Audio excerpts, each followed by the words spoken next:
WPGL and HD1 Baton Rouge. Eagle 98.1.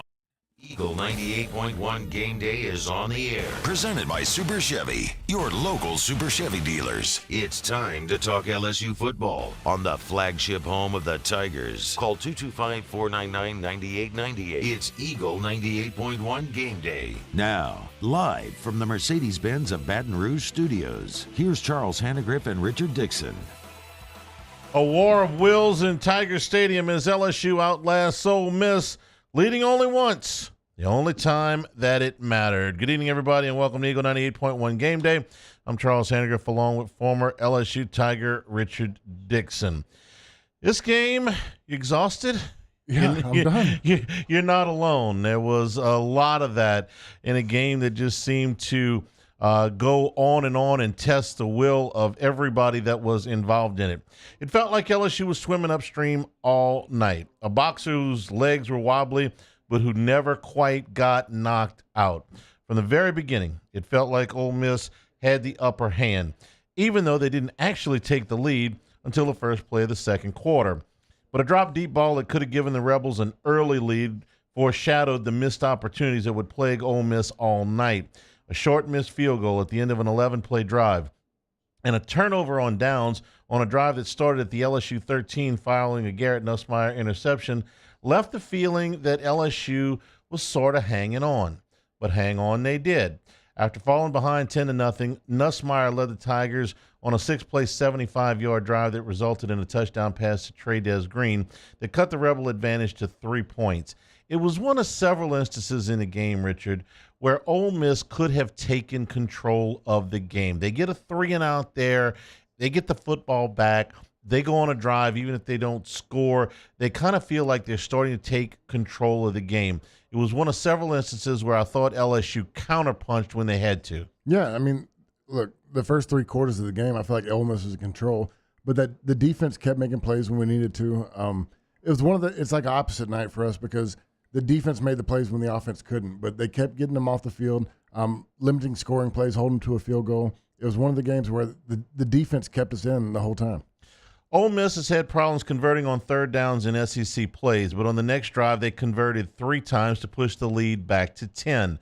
LSU got a field goal to make it 17-10 with 34 seconds remaining in the second quarter, and that looked like it would be the halftime score.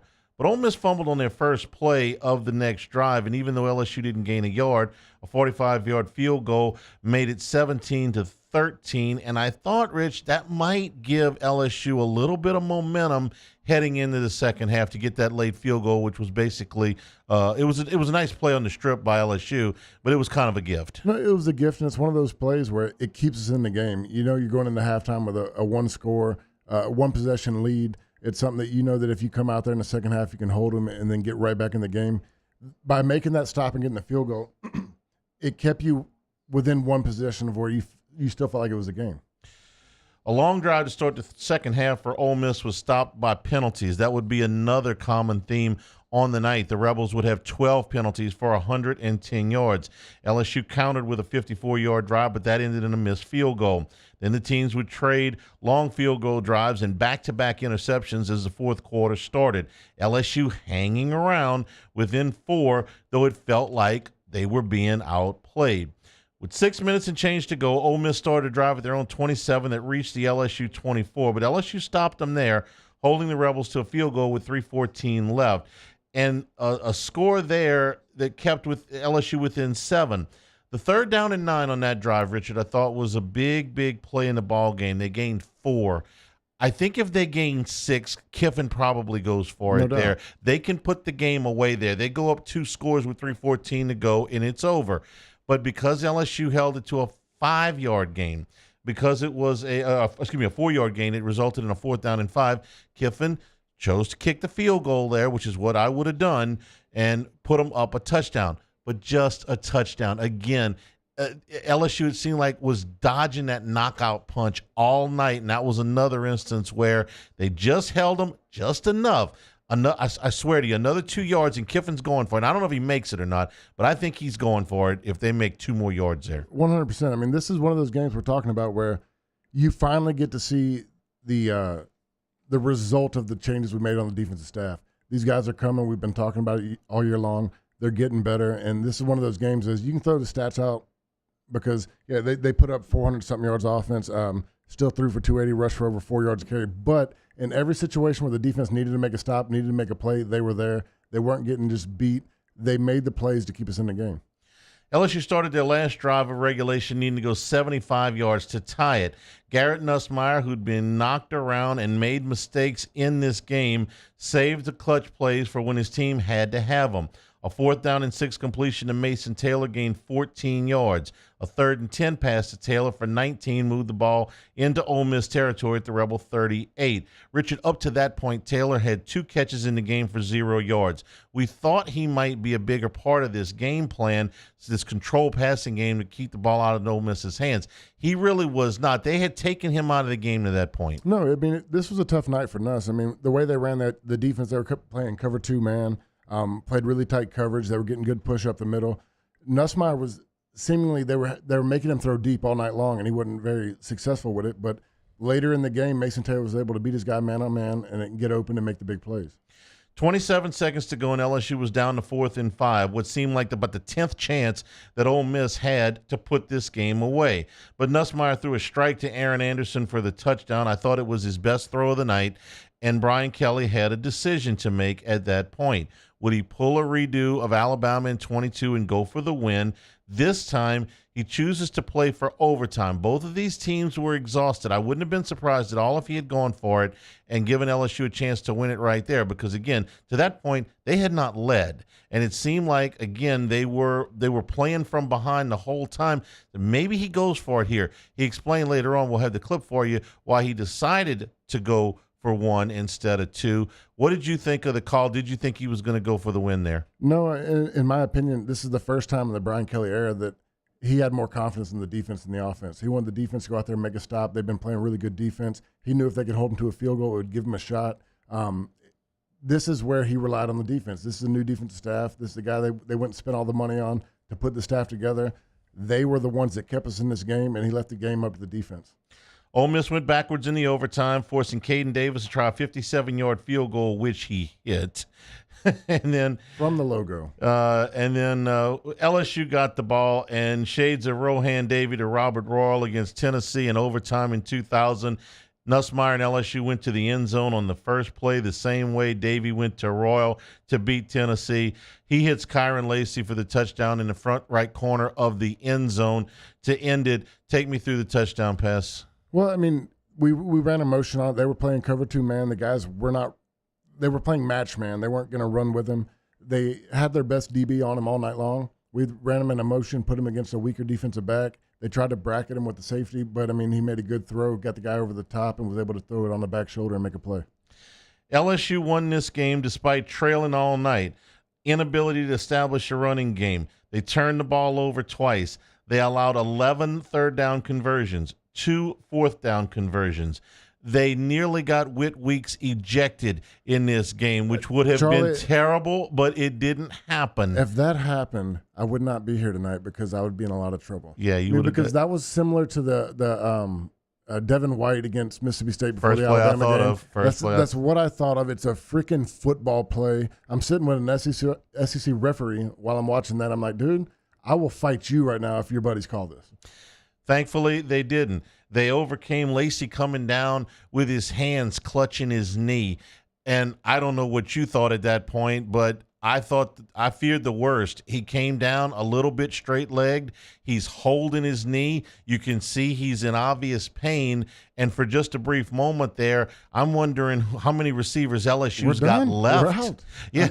I mean, at that point, look, thank God he was healthy going forward. I mean, I looked at it. He hyperextended his knee, no doubt. You watch his straight leg hit the ground, it bounced back. And, there's 2 things that can happen. You tear something or it flexes, bounces back in. Luckily, we got the better result of it, but he was able to hop in 2 plays later. Because without Weeks and Lacey, they don't win this game. If they lose those 2 at those points, the point of the penalty, the near ejection, and the point where Lacey got hurt, if those 2 guys can't continue from that point, LSU doesn't win. I mean, if Weeks goes out, we don't get the forced fumble before half to kick the field goal. If Lacey goes out, we don't get the big plays in the second half. I mean, those 2 guys were so critical to winning this game. It was so close to having them being out early. it was just an overall feeling for the entire night that it wasn't going to be LSU's time, and they wouldn't let it happen. As frustrating as a lot of this night was, and as exhausting as the whole thing was, I got to give LSU a tremendous amount of credit. They took it was like a Rocky Balboa-like performance. They took every punch, and they were still standing. They just wouldn't go down. There was any number of times. Ole Miss will kick themselves from now until the day the season ends, and probably a long time after that, because they had every opportunity to put LSU away. I'll use one more boxing analogy. LSU spent 3.5 quarters, almost 4 quarters on the ropes, but they would not go down. No. And you got to give them credit for that. You got to give them credit for staying in this thing and making the plays when they absolutely, positively had to. You give credit to this team, but we got a 3-year example of this, and I'm gonna give a lot of credit to whoever you like. Brian Kelly, you don't. His teams fight. I mean, every single situation we go watch these games, they've fought from behind. These guys don't quit. I don't care what your opinion is on him. The locker room believes in him. They fight for him, and they never quit on a play. Make no mistake, there is frustration there that this game played out for most of the night the way that it did. There is frustration that maybe they are not as far along as you would like them to be in year 3 of Brian Kelly. There's frustrations that Ole Miss has from 1 to 85, probably a better roster. And all of those are legit. And all of those things are things that we'll cover, but you have to. Absolutely. This performance tonight, this resiliency tonight demands your respect. I mean, if you don't think anything of the game plan or the play calls or anything else, you got to give those kids credit for having heart. No doubt. Because there were any number of times it could have gone the other way. 80% of the fans, I guarantee you, did not predict a win tonight. They gave up at some point in this game, but his team doesn't. I mean, say what you will. What he does for that team, whatever he's got going on in the locker room, the chemistry he's got, the belief he's got in those guys, these guys don't quit. And that's the thing that I'm probably most proud of about this team. It is not the most talented team we've had. They have their issues, but nobody quits. These guys fight from freaking first quarter to fourth quarter. They're going to put everything they got into it, and they're going to play till the whistle. Multiple things can be true at the same time. Brian Kelly following tonight's win by LSU, 29-26 in overtime. Yeah, I don't understand how we lost. I'm sorry. Give me Brian Kelly first. And then the two teams, played up to that and lived up to it. It was, certainly many people were expecting maybe a similar shootout to last year. I didn't think that would be the case. I thought this would be much more about, opportunities that were, going to have to come by and be taken advantage of. We didn't early on. Obviously, we turned touchdowns into field goals or didn't get touchdowns and led to field goals. But can't say enough about the defensive effort tonight. If you think that this game was improbable, you got to hear what Jackson Dart, the Ole Miss quarterback, had to say after this game, because if you were in disbelief that LSU was able to hang around long enough to pull this thing out, this was Jackson Dart following tonight's game. We asked him, what happened? Yeah, I don't understand how we lost. I think just that first half, didn't put points on it. Had a whole bunch of momentum. I'm still trying to think through it. I know it's loud in there. Another boxing analogy, he's the one that sounds punch drunk at that point. Wouldn't you? Yeah, I mean, goodness. He did. Look, I'm still replaying it in my head that Ole Miss played the better game. LSU made the bigger plays. They made them when they absolutely had to, but they made without any exception. They made every play from behind. Yeah. I'm going to ask you to draw on a game you played in in 2007, where I didn't feel like LSU was outplayed the way, for most of the game, the way they were tonight, but the ending was just as stunning, and that was 2007 when you beat Auburn, and Flynn went to Bird with a second to go on the clock, and the entire Auburn sideline looked like Jackson Dart just sounded, which was, how did that happen? Yeah, I mean, we still talk about that. I talked about Matt not too long ago. Like, I thought I was supposed to get the ball on that play and we were going to kick a field goal. It was one of those games where, it's just an SEC game in October, November, middle of the season. Everybody's so damn good. There's so much talent on every roster. There's so many things that keep you from 2 losses, 5 wins, 1 loss. It's one of those games where you keep battling, but we get down there in the last couple of minutes and we make the big play at the end to win the game. It's very similar to what you're talking about tonight. The Ole Miss side will wake up many, many days and go, how the hell did we lose that game? Every Ole Miss fan I know, I'm like, what happened tonight? You're going to have a ball with this. I'm going to get excited. 499-9898 is the number to call on the LaBerge hotline. We'd like to hear from you. It was one we won't soon forget. LSU 29, Ole Miss 26 in overtime. This is Eagle 98.1 Game Day. The Windsor Senior Living Community in Mandeville, Louisiana is a beautiful, vibrant apartment community geared toward seniors. They are nestled right in the heart of Mandeville, where seniors live a more carefree lifestyle in spacious apartments with the peace of mind that comes from having a little extra help. Call the Windsor at 985-624-8040 to schedule a lunch and tour. Come see how the Windsor can be your passport to peace of mind. Hey, it's Matt Moscona. For years, you've heard me tell you about Insurance Network of Louisiana, helping you find better coverage for less money. But it's not just for your home and auto. They also offer commercial property. So, retail stores, professional offices like doctors, dentists, attorneys, clothing boutiques. Insurance Network of Louisiana can find you better coverage for less money. They service the entire state of Louisiana, and they're local. So call today at 293-0450 or lainsurance.net. Jerry and Benny Payne began Central Plumbing Company out of their driveway in Tanglewood subdivision. 50 years later and 4 generations down the road, we continue to serve Baton Rouge and the surrounding areas for all of their plumbing needs. Residential, commercial, industrial, or hospitality, Central Plumbing is here 24/7, 365. We want to thank our customers, family, and friends for 50 years of success. And looking forward to 50 more.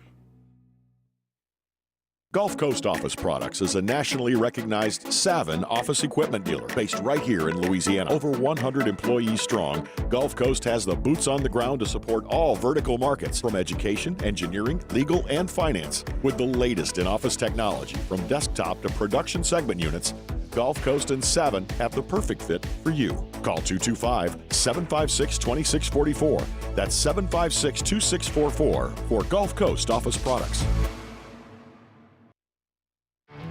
There it is, the extra mile, on the border of expected and extraordinary for those willing to go further, like vans customized for work or play, with safety and tech to keep you connected, supported by a 5-star sales, service, and finance team, and backed by the 1-star you know. So go the extra mile. It's never crowded, because so few have what it takes to go there. Mercedes-Benz Vans. I've been doing business with Luba for 25 years. They're dependable, trustworthy. It's just the attention to detail with our clients. Our folks have years and years of experience. They're highly trained professionals, but many companies have that asset. What I'd like to think makes Luba a bit different is that we use those talents in a way that truly is dedicated to serving the needs of the folks who depend on us. Dylan Cruz here to tell you about Six Rings Baseball and Softball Camp. If you live on the North Shore and play ball, go to Six Rings Camps with former LSU assistant coach Dan Canaveri. His knowledge is second to none, and your child will improve and have fun doing it. Camps were held at Coquille Park and Six Rings Academy in Covington with 4 sessions over the summer. Full day and morning only sessions are available from ages 7 to 13. Go to sixringsbaseball.com or call 985-206-9096. Learn the game to love the game. BRAC teamed up to reimagine your parks, and you imagined big.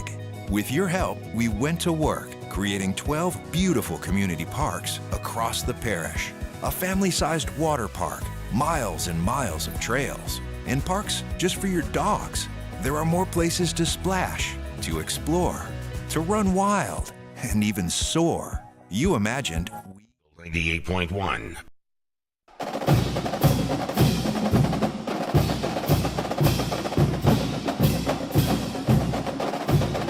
Eagle 98.1 game day continues. Tigers win at 29-26 in overtime. The LaBerge hotline is open. 499-9898 is the number.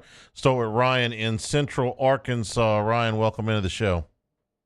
Hey, guys. Thanks for taking my call. Sure.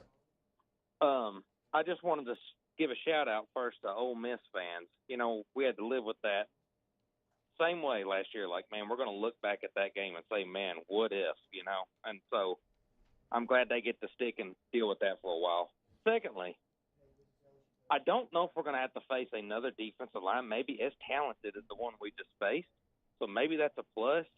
I don't know if that affects our running game as much going here forward. But I wanted to leave this question with y'all and, you know, get y'all's thoughts on it. It seems like the biggest problem we have with the running game right now is the fact that, you know, they're trying to push Garrett to be that guy, and he's just not. A lot of times tonight, there was a play where he held the ball forever and gave it to Caleb Jackson when it was clearly what they were trying to do was get him to take off with it.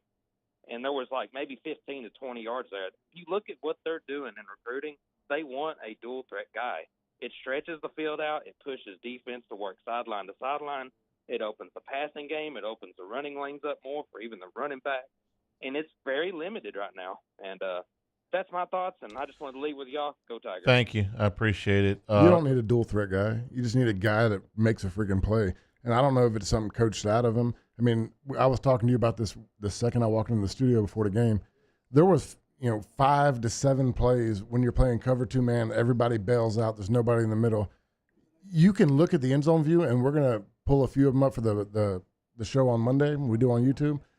He's got to take off running. I mean, there's 20 yards that you can bear crawl and make a first down. He's trying to make every play with his arm. And look, these receivers are not getting enough separation right now. Like every throw is so hard. He has to make the perfect throw in a perfect spot. He's got to use his legs more, and he's just got to take what's given to him. Greg McElroy made that comment on the broadcast a bunch of times, and he wasn't exactly a running quarterback. He said, I will take – I'm going to take You this. can be a 5 flat 40 guy. It doesn't matter. When everybody spreads out, the linebackers are chasing to the sideline. You just got to go make a play. I mean, it's open yardage, and I get Nuss. He's got so much confidence in his arm. He's looking downfield, and we've always complained with running quarterbacks, keep your eyes downfield. Well, he's got to actually take a little bit more effort into just take what's given to him in the run game. The fourth down to Caleb Jackson I thought was a rough call, and we're going to go back and look at that, like you said, on the podcast on Monday. But he's not a threat to keep the ball there. No, I mean he's not going to. It's a bad design all in. I mean, this play was made popular with Urban Meyer in Florida with Aaron Hernandez. When the tight end came across back in motion, you had the pitch pass and tuck run. It was Thomas coming back across the middle. The DN was sitting there covering Thomas and Nussmeier. So, look, I get what you're saying that, Caleb had nowhere to go. Well, the guy sat there. You had one guy covering two. It was just a bad design. And I'm going to disagree with when he said LSU won't see another defensive line as good as Ole Miss. There's better lines out there. That's a very good defensive front. Nolan's a pro, but that Alabama front is good. That Oklahoma front, I know they got beat today, but they got beat by a really good Texas team. That's a pretty good defensive front. Hell, I think South Carolina was better than Ole Miss on the front, in my opinion. South Carolina was definitely better on the edge. I thought Ole Miss might have been a little bit better on the interior. But we're talking about Nolan. Yeah. Nolan is the best defensive tackle we faced. And he's really good up front. He's a game wrecker. And the weak part of our offensive line is the center and guards. I mean, DJ Chester is a young guy. He's the newest guy to this the offensive line. He's getting blown up a lot. We talked about it on Friday. He's such a tall guy. They get underneath him. They move him. He's always moving backwards. He's never the guy moving forward. They got to go to Arkansas, who is coming off of a bye and a big win against Tennessee. Former LSU guy Landon Jackson on that team is a game record. That's another pro. Yeah. A&M, that's a pretty good defensive front there as well. Vanderbilt won again tonight. Florida played Tennessee. All they wanted, that came down. They got that. If you're waiting on the equality in the SEC, you're waiting on a bad defensive line. You're gonna be waiting a hot minute. I wish what he was said was true, but it's not. Yeah, it's not. Jules is in New Mexico. Jules, welcome into the show. How you guys doing? Good. Better now. Hey, a couple things. Why isn't Trades Green on the field 90% of the time? And is it just me, or did Nuss throw off his back foot tonight a whole lot of times we didn't have to? Go Tigers, MAGA. All right, thank you for the call. I'm going to let you take the Trades Green question since you're a tight end, but I know what you're going to say. I'm not pulling Mason Taylor out of the game. I mean, Mason Taylor is the best tight end in the country, in my opinion. He's got everything that the NFL scouts are looking for. He makes the big plays. Look, Trades is going to be a great weapon. He's a guy that can change the game, but there's still a lot of learning to do with him. When you put him into the game, it's a backside run or a pass play. Mason Taylor is a complete tight end. He can play 1 through 3 downs, short yardage, long distance. He can play split out. Trades is just it's a tricky spot to get him in there if you're not playing a lot of multiple tight end sets. See, I was just going to say he doesn't block. I mean, I'll give you the full answer. Right. That's why I got you here. But at this stage of his development, if they would have run his touchdown tonight was a slot receiver touchdown. It was not a tight end play. He played slot receiver. If they're running 12 personnel, it's going to be tough to have him as an inline blocker because that part of his game has not developed yet. He's 6'7", 235. He's 6 games into his college career. Later, but not He now. didn't block in high school either. He played wide receiver in high school. People got to remember that. He's got a lot to learn on the tight end side. There are things that he can do that normal human beings can't do, from an athleticism standpoint and just sheer size. But right now, he is not what he's learning football right now. Yeah, he's played basketball on a football field his whole high school career. Right now, he's still learning football. 499-9898 is the number on the LeBear's hotline. Jimmy is in Gretna. Jimmy, welcome into the show. Hey, how y'all doing? Good. Look, we're driving home back to New Orleans area. Just give you a quick rundown here. My wife's a LSU alum. We haven't been to a game in a long time. Got babysitter set up. I'm a Southern Miss grad. We're irrelevant. But because of the Ole Miss narrative, I was like, you know what? Let's go check it out. Ole Miss is very polished. I kind of had them as a college playoff. I thought they had all the makings of a college playoff team. Now they got 2 losses in the hole, and it's not even Halloween. It's kind of funny because I'm not a big Ole Miss fan. I'll say this about Nussmeier. With all the injuries to Emery and on the defense, and, the resilience with this team has been impressive. It was I think Nussmeier has a lot of upside. I'm not saying y'all didn't say anything opposite of that, but my question to you guys is this: Brian Kelly, I know he gets some heat. They always say he doesn't win the big game, but he does really, really well with quarterbacks. Just like Coach O brought Burrow here. I mean, maybe Coach O wasn't the greatest X's and O's guy, but he had the wherewithal to bring Burrow here, give him the keys to the car. Same thing with Brian Kelly, with Jaden Daniels, and now Nussmeier, the son of a former NFL player, former Saint, Doug. You could tell this guy's the son of a coach, and he's got a really good arm and very accurate. And like you said, we got a lot of backup wide receivers in there who aren't separating, and he's dipping it in there in some tight spots. Now, not everything was perfect. My question to you is this: will Nussmeier be back next year? Obviously, I don't think he's going to transfer, but is this a situation where you think he'll go into the NFL draft, or do you think he's setting up for a Jaden Daniels-like senior year? They got him projected in the first round right now. Yeah. Look, Nussmeier, his greatest ability is to flush the last play, and that's what he gets from his dad. He gets from his NFL parents' pedigree. He understands that you cannot dwell on the last play to make the next play successful. He flushes things. Look, tonight was not a great night for him. He completed 42% of his passes, threw 2 terrible interceptions. But when he needed to make a play, he made the play. He never let a bad play affect his next play. I thought tonight for a lot of the game he reverted back to some bad habits. Yeah. I agree with him on the upside. What I'm most interested in your opinion on is with the coverage that they were playing and the fact that they had backed off a little bit. There were some things in the run game that they were inviting that LSU just couldn't take advantage of. And I thought Nussmeier had to kind of pay the price for that a little bit because he didn't have much of a running game to work with tonight. Yeah, I mean, it was really tough. They were playing, like I've said, cover 2-man. They were going to man up. They thought their guys were better than our guys. And look, honestly, they covered us. We didn't get open. Every throw that Nussmeier had to make, it had to be a perfect throw. There wasn't a lot of separation. He had to sling it downfield. I think he had over 15 passes over 20 yards that he just had to drop back and dump it. But this is a game where we'll go back to Walter Nolan. Nolan wrecked the middle of the field. They could not get any push on the inside. He disrupted the pulling guards. We could not get a run game going. And I think that was because, our guard and centers got their butts whipped tonight. If you asked me to make a call right now, I would say that it's more likely that he goes pro than he comes back. But I'm not 100% sold in either direction. This season is 6 games deep. Okay? Well, let me tell you why. Go ahead. You're losing 4 offensive linemen. Do you want to come back as a senior and rebuild with 4 new starters? This is where he goes. This is the best opportunity he has. Okay, fair enough. But let me tell you what scouts are going to do, okay? They're going to take that South Alabama film, and they're going to throw it away. They're going to take that Nichols film, they're going to throw it away. They're probably going to take the UCLA film and not pay a whole lot of attention to it. They're going to pay attention to this film. They're going to pay attention to the USC film. They're going to pay attention to the South Carolina film, and the results there are mixed.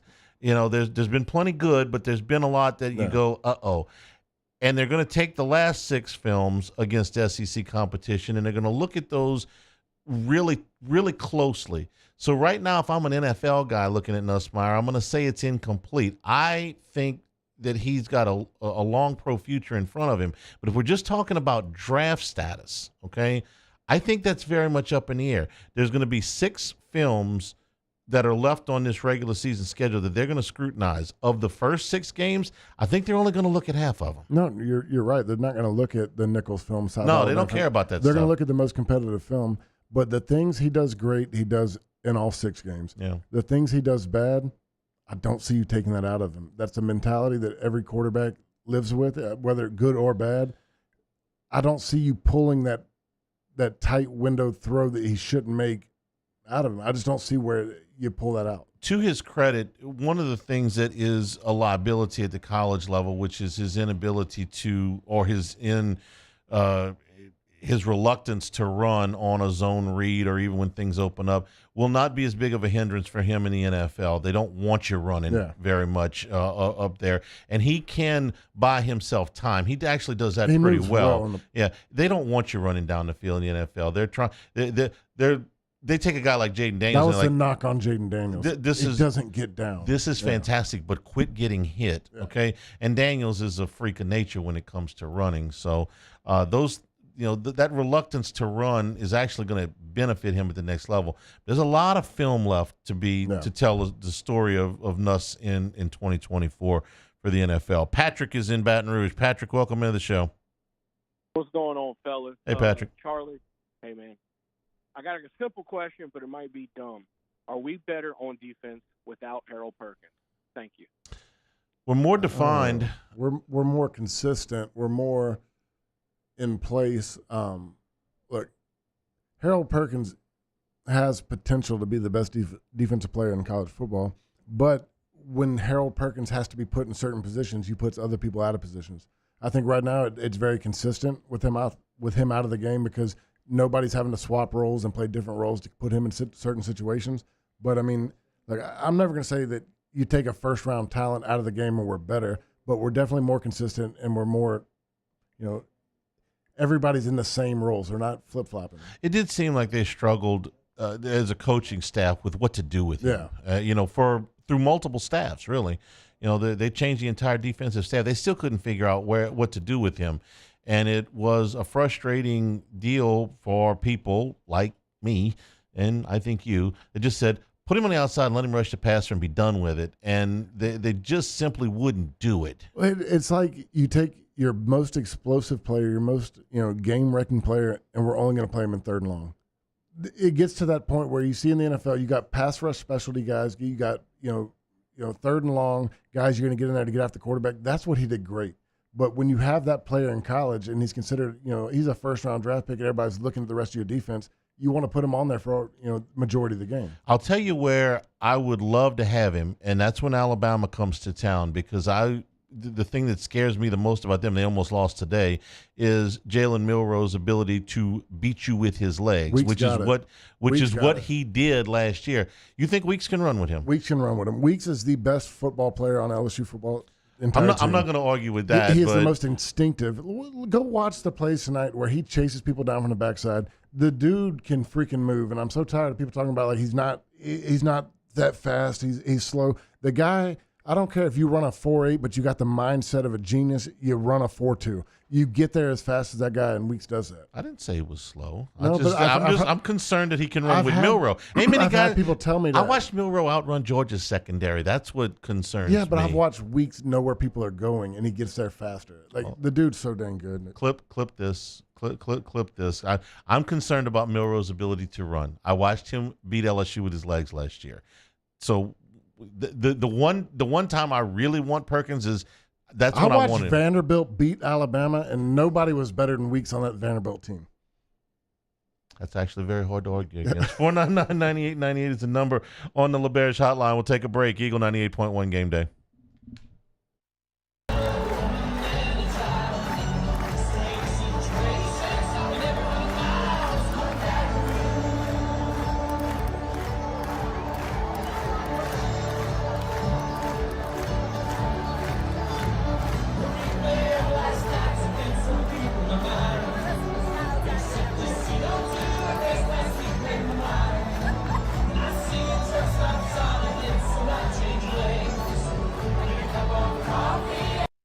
Electricity is all around us, and our families depend on it. Every day is sparked by the power of a cold drink or a warm meal, a movie night, and a comforting light at the end of a dark hallway. From sunrise to sunset, playtime to bedtime, our team is ready to take care of your electrical needs. Even in the case of an after-hours emergency, the light in your life shines brighter with Mr. Electric. Hey, it's Matt Moscona. For years, you've heard me tell you about Insurance Network of Louisiana, helping you find better coverage for less money. But it's not just for your home and auto. They also offer commercial property. So, retail stores, professional offices like doctors, dentists, attorneys, clothing boutiques. Insurance Network of Louisiana can find you better coverage for less money. They service the entire state of Louisiana, and they're local. So call today at 293-0450 or lainsurance.net. Jerry and Benny Payne began Central Plumbing Company out of their driveway in Tanglewood subdivision.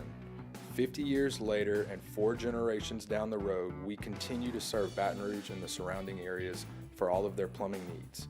Residential, commercial, industrial, or hospitality, Central Plumbing is here 24/7, 365. We want to thank our customers, family, and friends for 50 years of success. And looking forward to 50 more.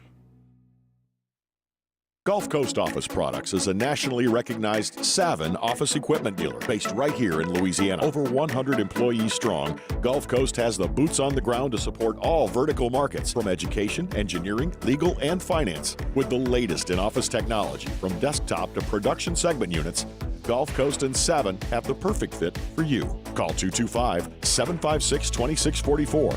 That's 756-2644 for Gulf Coast Office Products.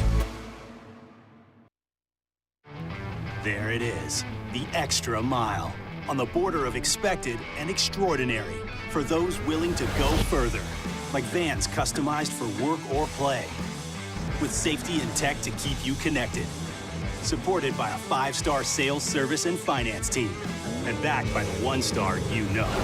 So go the extra mile. It's never crowded, because so few have what it takes to go there. Mercedes-Benz Vans. I've been doing business with Luba for 25 years. They're dependable, trustworthy. It's just the attention to detail with our clients. Our folks have years and years of experience. They're highly trained professionals. But many companies have that asset. What I'd like to think makes Luba a bit different is that we use those talents in a way that truly is dedicated to serving the needs of the folks who depend on us.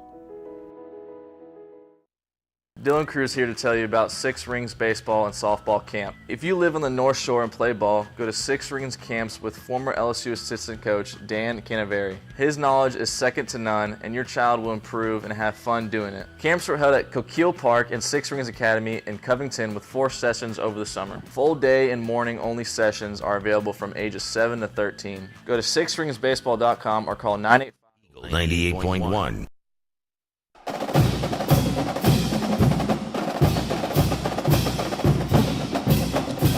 Eagle 98.1 game day continues. 499-9898 is the number to call on the LeBears hotline. Tigers win it 29-26 in overtime. Trey is in New Iberia. Trey, welcome into the show. Yes, it's Craig from New Iberia. We headed back from the game. That was a very good game. I enjoyed it. But it was 4 hours long, 3 hours and 55 minutes. You stayed mad. And the last 5 minutes of the game just kind of took away all of it. Great game, good resilience from the football team. Really enjoyed the LED light show. It's too bad we got some idiots that kept throwing the LED lights onto the field, and we'll probably never see it again. I'm going to hang up and listen to you guys. Thank you. Have a good evening. I appreciate it. I saw one of the LSU assistants run out, I don't know if it was just late in the game, might even been in the overtime, to retrieve one of those things to pick it up. I saw players with him after the game. Yeah. I didn't know where that came. Would they give him out at the gate when they were walking in? Yeah, they gave him out. Yeah, you were in the stadium for I never made it to the stadium. I went to the tailgate, went to the L Club tailgate. We had some guys. My guy I worked with was in town with his kids. We hung out, got him on the sideline for the pregame. Look, I'm just happy that they got to see a great game. These kids never got to see an LSU football game at night, and what a game they got to see. Well, if you only this was your first and you went to this one, you should be hooked, right? He's got a son that's a sophomore playing football in Houston at 6'6", 315. A sophomore. And I hope that as he gets bigger and stronger and gets recruited, he remembers this night. I would think. His daddy played in the NFL for 7 years, so we got a little genetics there. We appreciate your assists in recruiting. 499-9898 is the number. Cookie is in Baton Rouge. Cookie, welcome into the show. Charles. Yes. I'm going to give you an option here, and I'm going to lay it out. If you had to give an odds for the remaining schedule we have, Arkansas, middle of the road, SEC team, A&M playing better than they should, but they have the talent. Alabama seems like they're beatable. Oklahoma seems like they should be had at home. What are the odds we go 10-2 and somehow sneak into the playoffs, not really make any noise in the playoffs, but somehow get into the playoffs? Well, let me give you a completely unsatisfying answer to your question. Say what you said 2 weeks ago. There is not a sure win or a sure loss left on LSU's schedule. I felt like that before tonight, and I still feel that way. Even more so that if you'd asked me when I woke up this morning, what's the toughest game LSU has left on their schedule, I would have still told you Alabama. And you asked me what is the most likely win left on LSU's schedule, I would have still told you Vanderbilt, okay? But the margin has shrunk on both of those since this morning. Now I feel a lot better about LSU's chances to beat Alabama because they're nothing special. Yeah. They're a good team. They're capable in the right moments of being a really good team, like you saw for a half against Georgia. But the aura of invincibility or whatever, they ain't as good as they were. All right. Vanderbilt's pretty good too. And Vanderbilt is better. Okay. The win against Alabama was not flukish.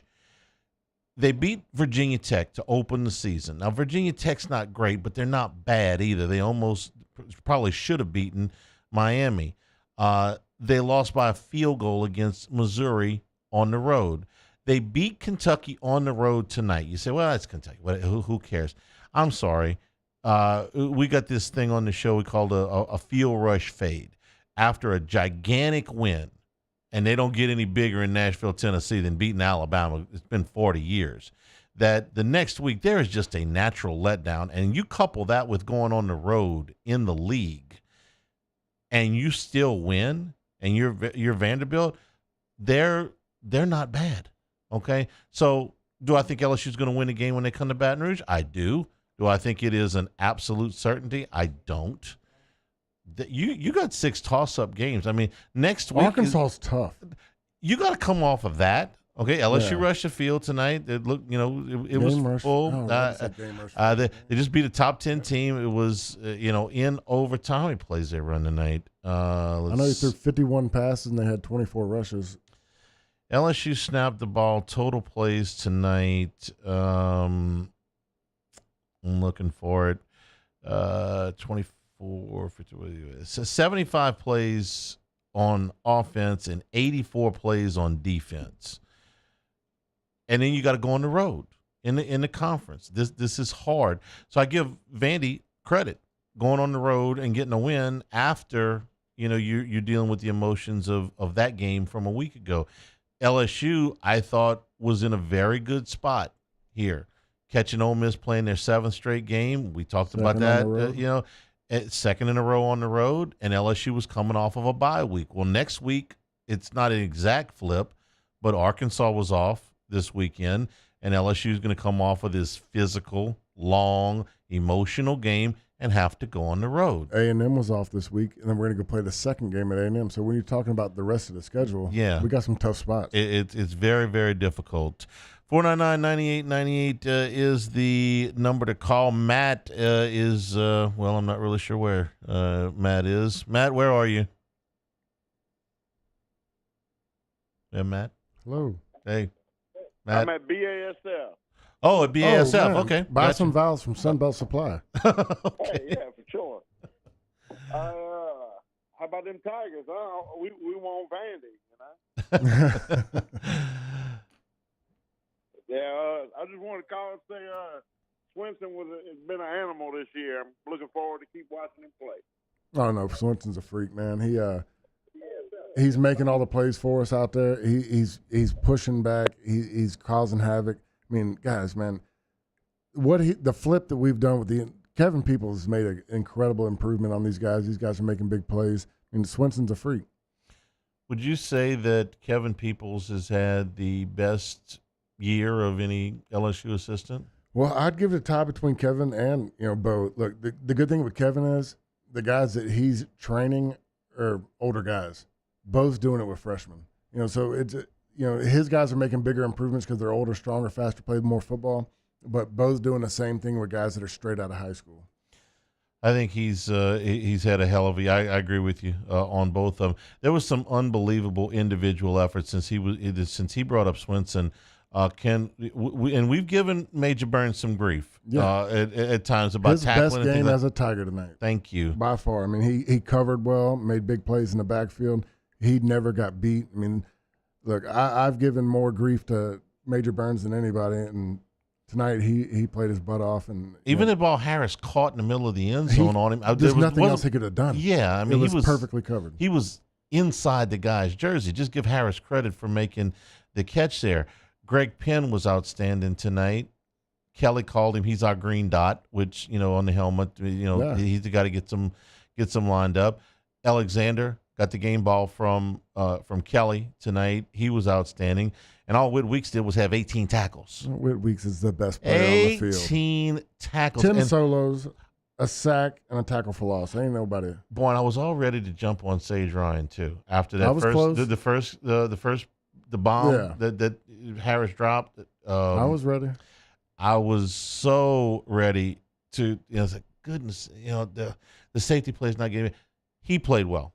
Most of the rest of the night, they weren't perfect. They had their issues, but better. Yeah, way better. People giving you grief. Oh, yeah, I'm getting a text message. It's actually they're giving the guys back here grief. 499-9898 is the number to call. Take a break. This is Eagle 98.1 Game Day.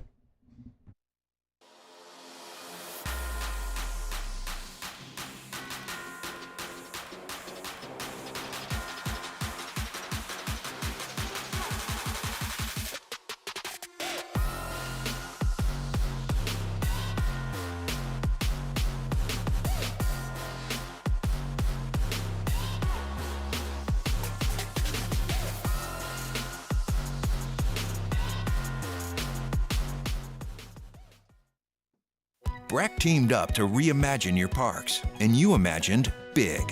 With your help, we went to work, creating 12 beautiful community parks across the parish. A family-sized water park, miles and miles of trails, and parks just for your dogs.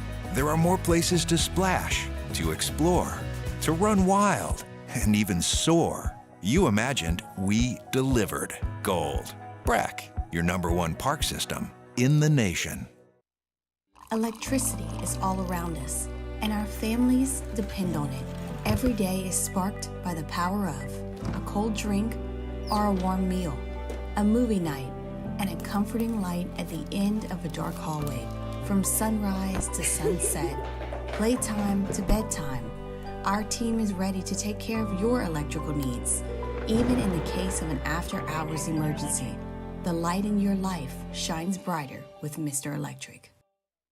Hey, it's Matt Moscona. For years, you've heard me tell you about Insurance Network of Louisiana, helping you find better coverage for less money. But it's not just for your home and auto. They also offer commercial property. So, retail stores, professional offices like doctors, dentists, attorneys, clothing boutiques. Insurance Network of Louisiana can find you better coverage for less money. They service the entire state of Louisiana, and they're local. So call today at 293-0450 or lainsurance.net.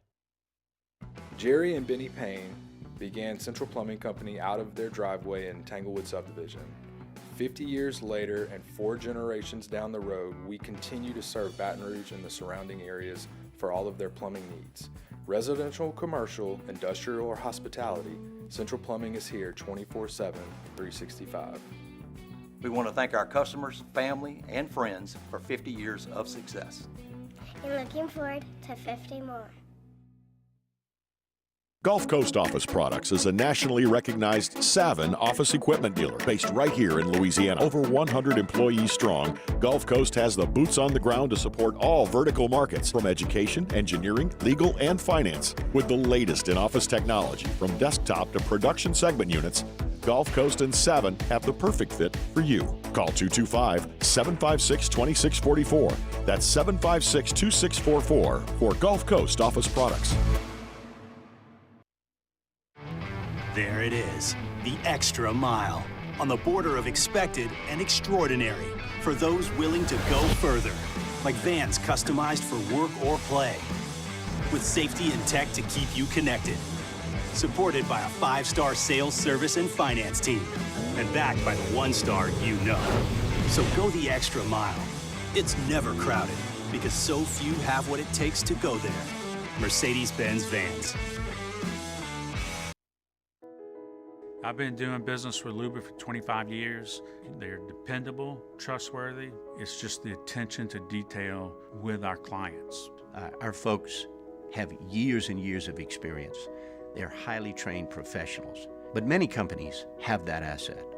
What I'd like to think makes Luba a bit different is that we use those talents in a way that truly is dedicated to 98.1.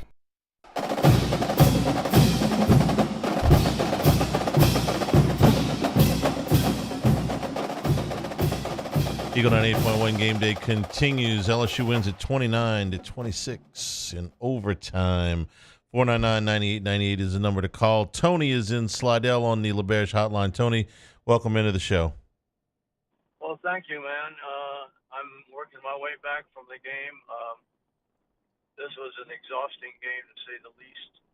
I go back 60 years watching LSU. The first game I remember in Tiger Stadium was an 11-10 win over Ole Miss. So this probably ranks, I would say in the top 5 games at Tiger Stadium. Top 5 game at Tiger Stadium. It had everything you asked for.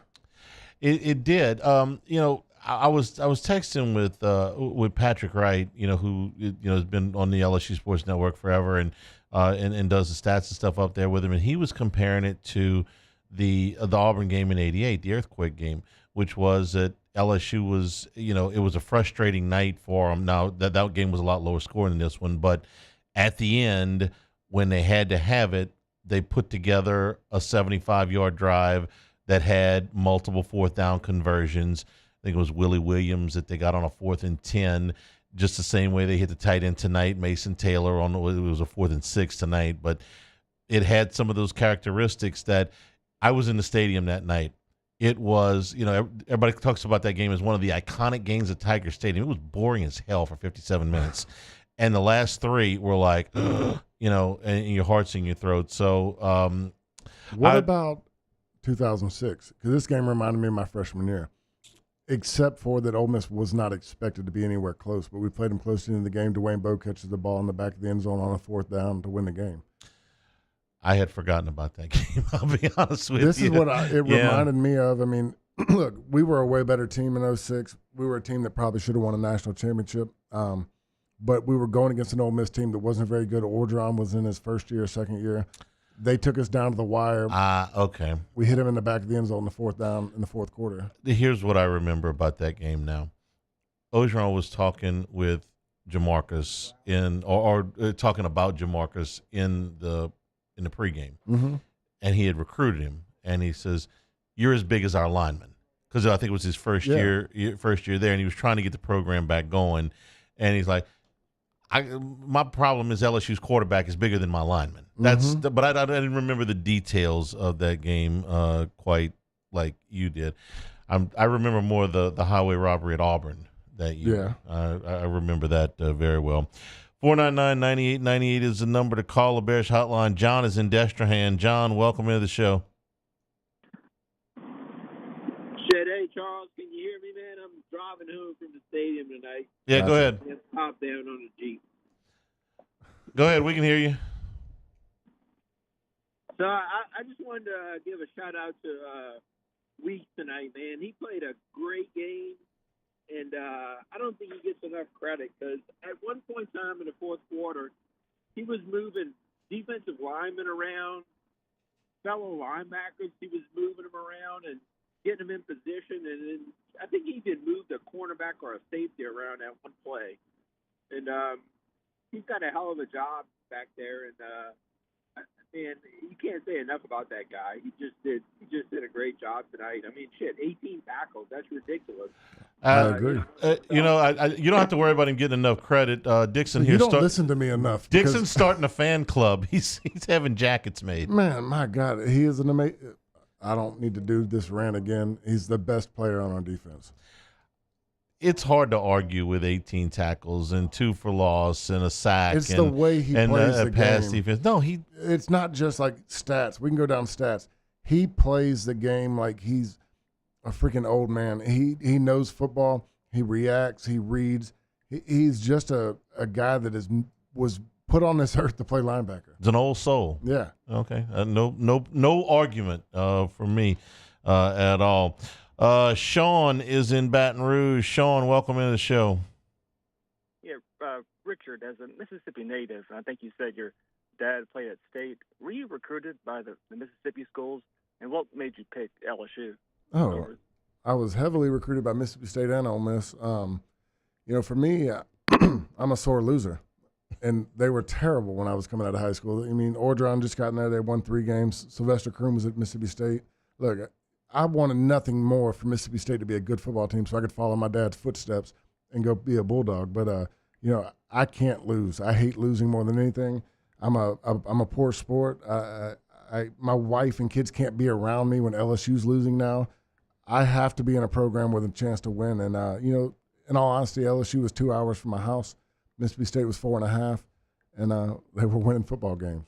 And the fans in Mississippi were so understanding of your decision that they were just so nice to you on your return visits to those stadiums, right? They just welcomed you with open arms. They love to call me Coach Trash. You know, like I remember stretching in the end zone, warming up for Ole Miss games, and the whole student section cheering Dixon's Coach Trash.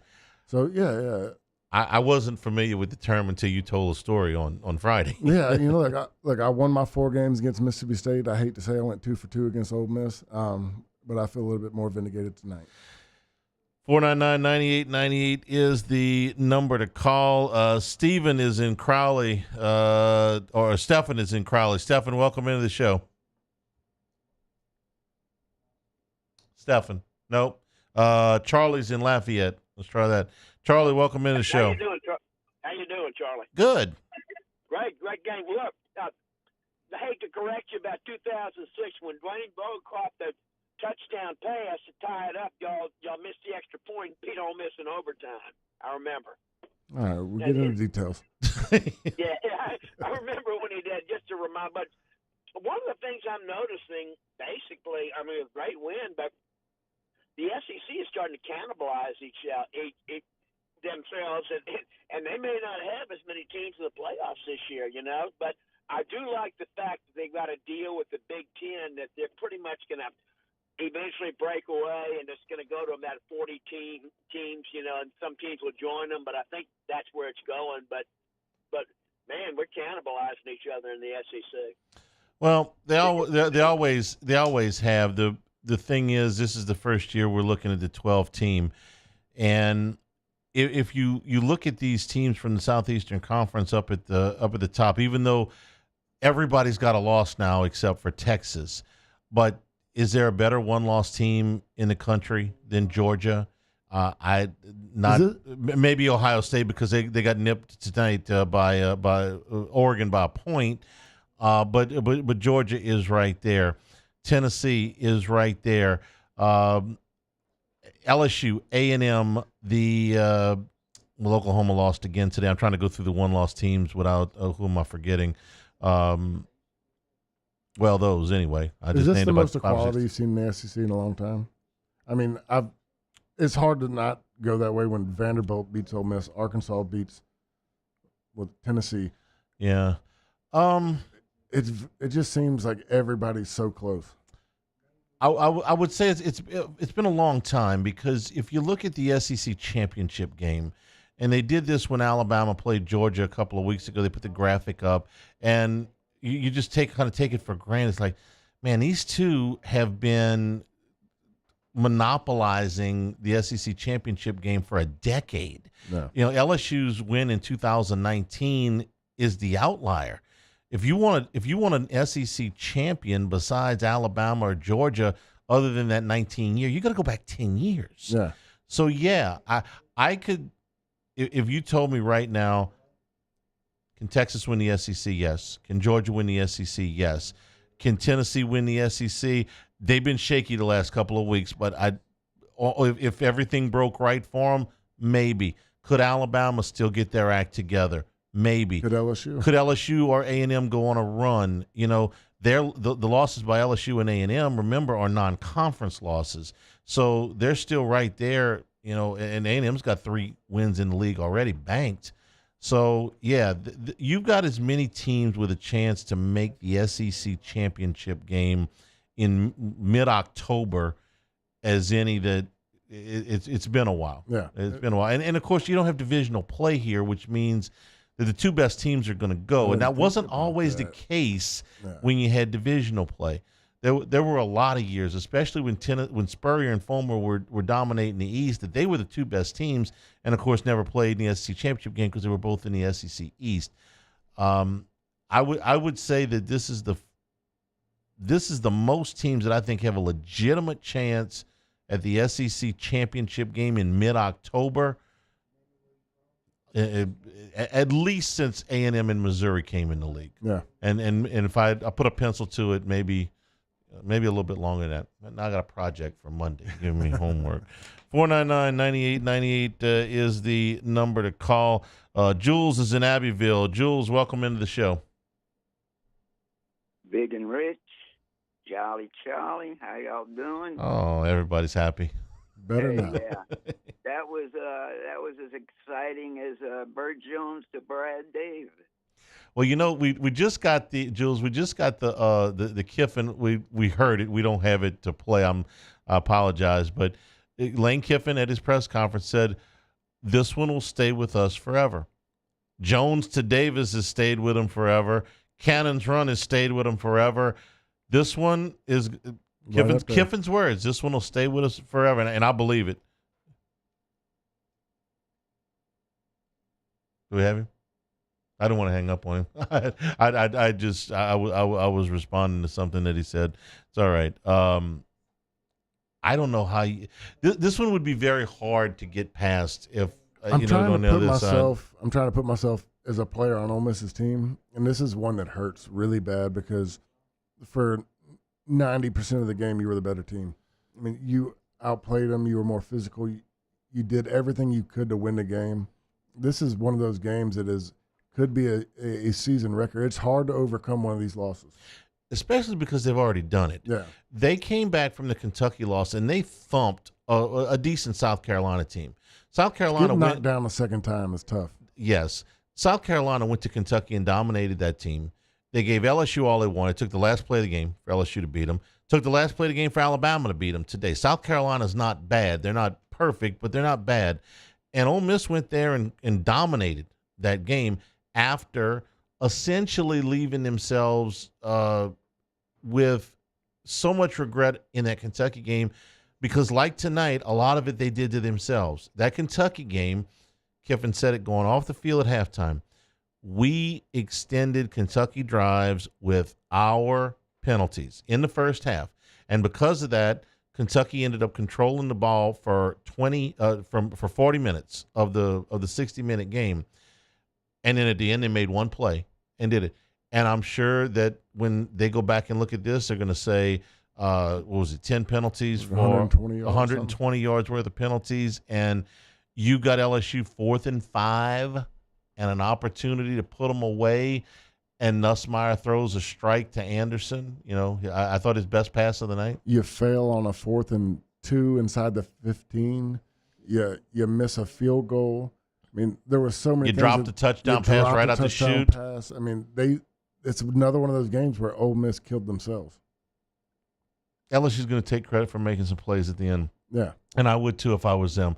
But Ole Miss will sit there, and I can't blame them when they talk about this game tonight, tomorrow, Monday. They're going to say when they watch the film on Monday, they are going to kick themselves all up and down. 499-9898 is the number to call. We'll take a break. This is Eagle 98.1 Game Day. Brandon Hawley here. Wood windows with a lifetime guarantee. ReliefWindows.com. Eagle 98.1 WTGL and HD1 Baton Rouge.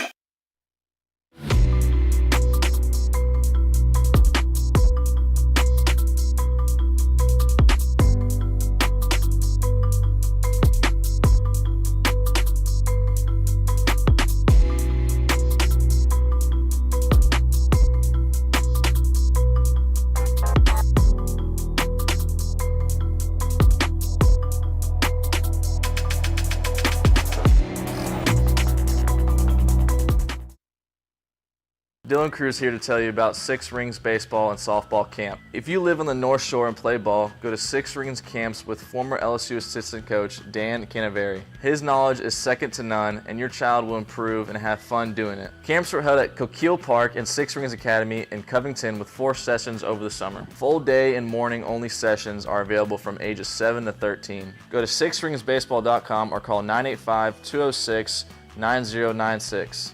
Learn the game to love the game. Breck teamed up to reimagine your parks, and you imagined big. With your help, we went to work, creating 12 beautiful community parks across the parish. A family-sized water park, miles and miles of trails, and parks just for your dogs.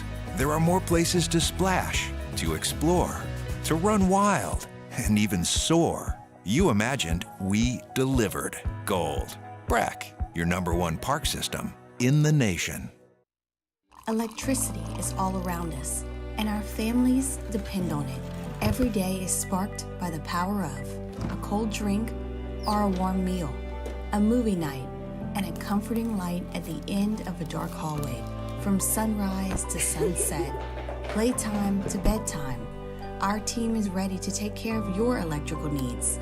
Even in the case of an after-hours emergency, the light in your life shines brighter with Mr. Electric.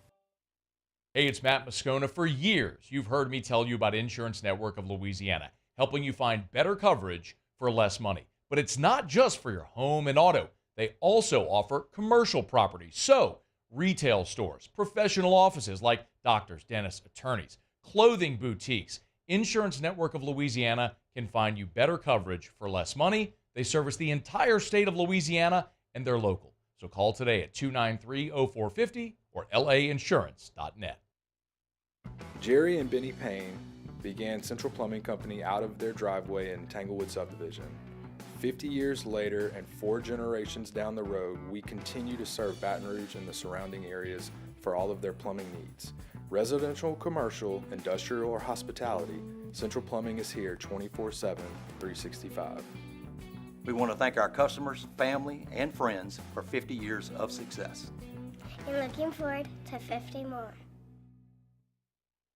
Gulf Coast Office Products is a nationally recognized Savin office equipment dealer based right here in Louisiana. Over 100 employees strong, Gulf Coast has the boots on the ground to support all vertical markets, from education, engineering, legal, and finance. With the latest in office technology, from desktop to production segment units, Gulf Coast and Savin have the perfect fit for you.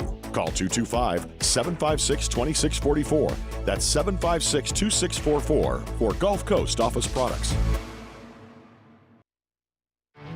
There it is, the extra mile, on the border of expected and extraordinary, for those willing to go further, like vans customized for work or play, with safety and tech to keep you connected, supported by a 5-star sales, service, and finance team, and backed by the 1-star you know.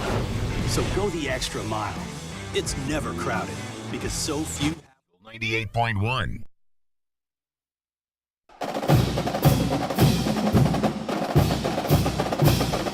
Eagle 98.1 game day continues. Tigers win at 29-26 in overtime. LeBear's hotline 499-9898 is the number. Ashton is in Destrehan.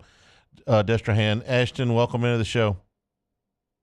Hello. I was just wondering what y'all opinion was on Ole Miss and their convenient timing of all their injuries this season. Excellent You've been question. waiting to talk about it. Yeah, I have. All right. This is bull crap of the highest order. This is Bush League. All right, what they're doing.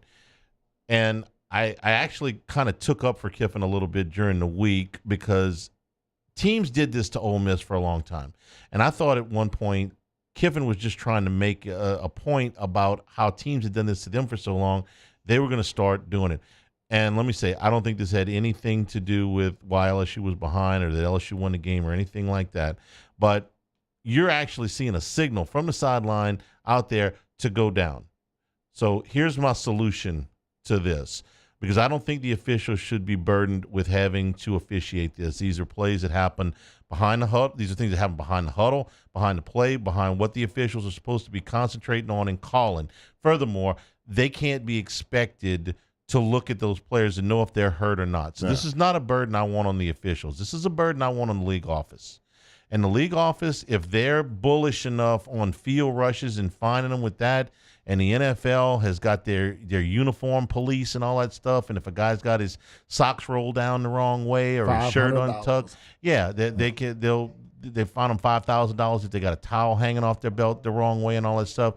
Then the Southeastern Conference on Monday can go look at this, and you can tell this is not Sherlock Holmes detective work. They can tell if the signal's coming in, these guys just fall down, and then they go to the sideline and they're laughing it up, and back in the next player 2 plays later. So here's my solution. First time we catch you doing this is $25,000 to the coach and $50,000 to the school. That's no money. I get it. Second one doubles.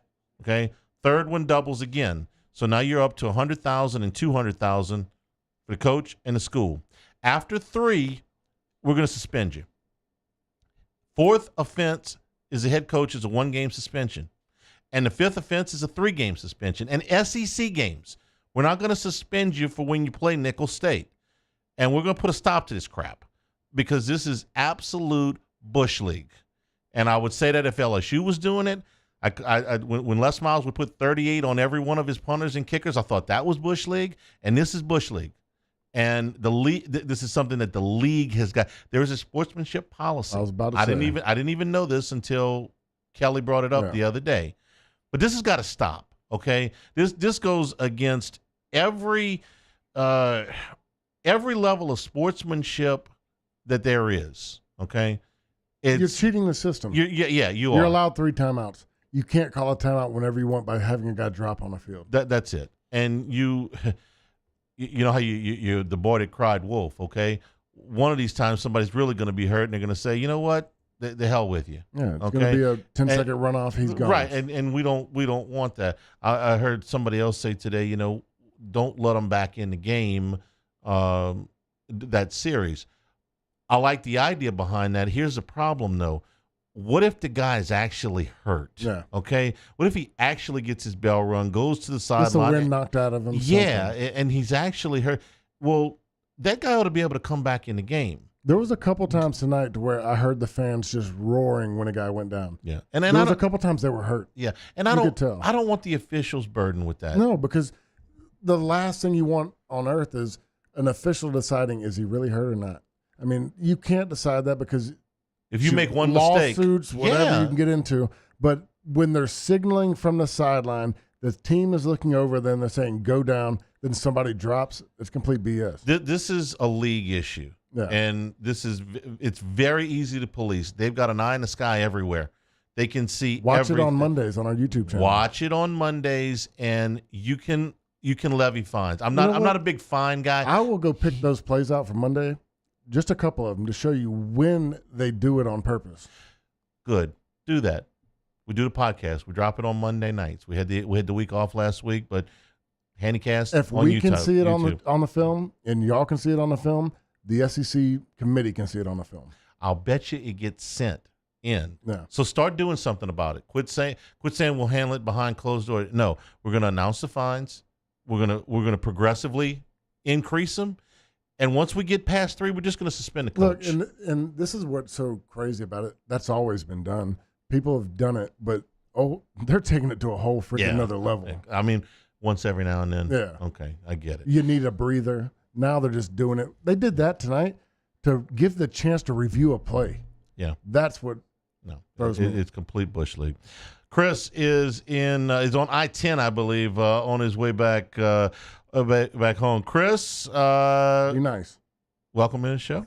I love you, baby. Hey, can you hear me okay? Yeah, this is Chris Truax, former LSU Tiger, man. How you doing?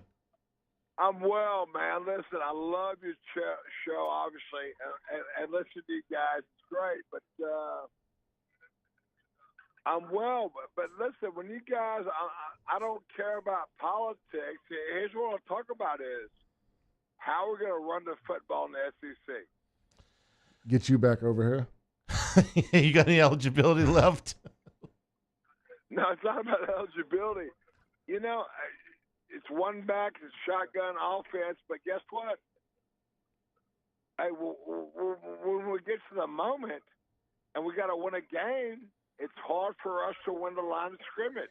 Well, Chris, you call plays for a while as an offensive coordinator. You tell me how LSU could better run the football, because the personnel you got is what you got. There's not better personnel behind what they're playing right now. So you tell me schematically, what can you do better? Let me tell you something. When you look to the line of scrimmage and you have the premier left tackle and a premier right tackle, and you have a premier tight end, I'm talking about first-round pick guys, and you look at your quarterback, who's obviously going to be an NFL candidate as well, and number 29, that guy can run the rock. We need to get understood a little bit, and hey, hard count a little bit. We need to make sure that on first down that we have a deep play action look. But right now, I'm not seeing a play action look. All I'm seeing is something out of the gun. I wouldn't mind seeing them go into center a little bit more too. I'm okay with that. Now, down, kick out, play action. They need to put it in. But Rich, what kind of production you think you're getting out of these tackles right now? Because it does not appear that either one of them are having as good a year as they had a year ago. No, I mean, I think in the past game they're pretty solid, but right now we're getting beat at center. I mean, we're getting so much push up the middle that pullers getting knocked off their blocks. They're getting pressure in the middle of the field. They're not. It's almost like we're limited to outside run only. And you go back, look, South Alabama, our guard play was good. You go Nichols, it was okay. But right now, when we're playing against these better defense lines, when we play against a Walter Nolan, we're getting our butts whipped in the middle, and we're just getting so much push that there's no room for the guards to pull. And so you're not getting the kick out blocks. You're not getting a down block to where you open up a seam. It's just almost like you got to pitch it and get outside because they're getting beat so bad up the middle. I can deal with the Walter Nolans of the world, knocking you around, okay? Guy's a pro. I can deal with, the kid from Kennard from South Carolina who's a pro. I can deal with those guys. They're just going to make some plays, okay? I remember when Quentin Williams came in here for Alabama a few years ago, and they couldn't block him to save their lives. It was like trying to block a greased bowling ball. They just couldn't. They couldn't lay a pad on him. That guy's still playing in the NFL, and he's playing earlier. It's the other guys. I mean, you got to be able to. You got to be able to block the regular guys. Yeah, I mean, can't block Nolan and Kennard. Fine, you got to be able to block the regular guys. Look, I just don't think we're as talented in the middle of the offensive line. I mean, they pass block okay. I mean, you saw Nussmeier have to move from the pocket a lot. He's not getting pressure from the outside. He's getting pressure from the inside, and we're struggling to make blocks on the inside. Stefan is in Crowley. I think is Chris. Good to hear from you, man. Stefan is in Crowley. Is next. Yeah, on I-10 heading on the way home. Thank you again for keeping me awake again after this game. The wristbands were awesome. If I was a recruit, I would have been really impressed. They actually had them sitting on the seat when you went in there. Made for a heck of an environment. Look, I've been in a lot of LSU games. I've been a season ticket for over 20 years. I was there when Hester ran the rock on 4th down. I was there when Virginia Tech had the paratroopers come in. I've heard that stadium just rock. Recent years, I think maybe the mystique of Tiger Stadium's died a little bit. We just haven't had that effect on other teams that I've seen in the past. But I can tell you tonight, the crowd really affected that other team, man. I could see plays where the crowd really affected Dart in particular. And I'd even go as far as to say that the crowd won overtime for the Tigers tonight.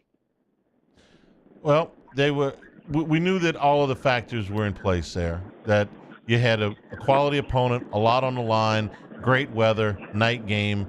All of the Tiger Stadium boxes were checked, Stefan, so I appreciate the call. Top 10 matchup. Yeah, you get everything that you wanted tonight.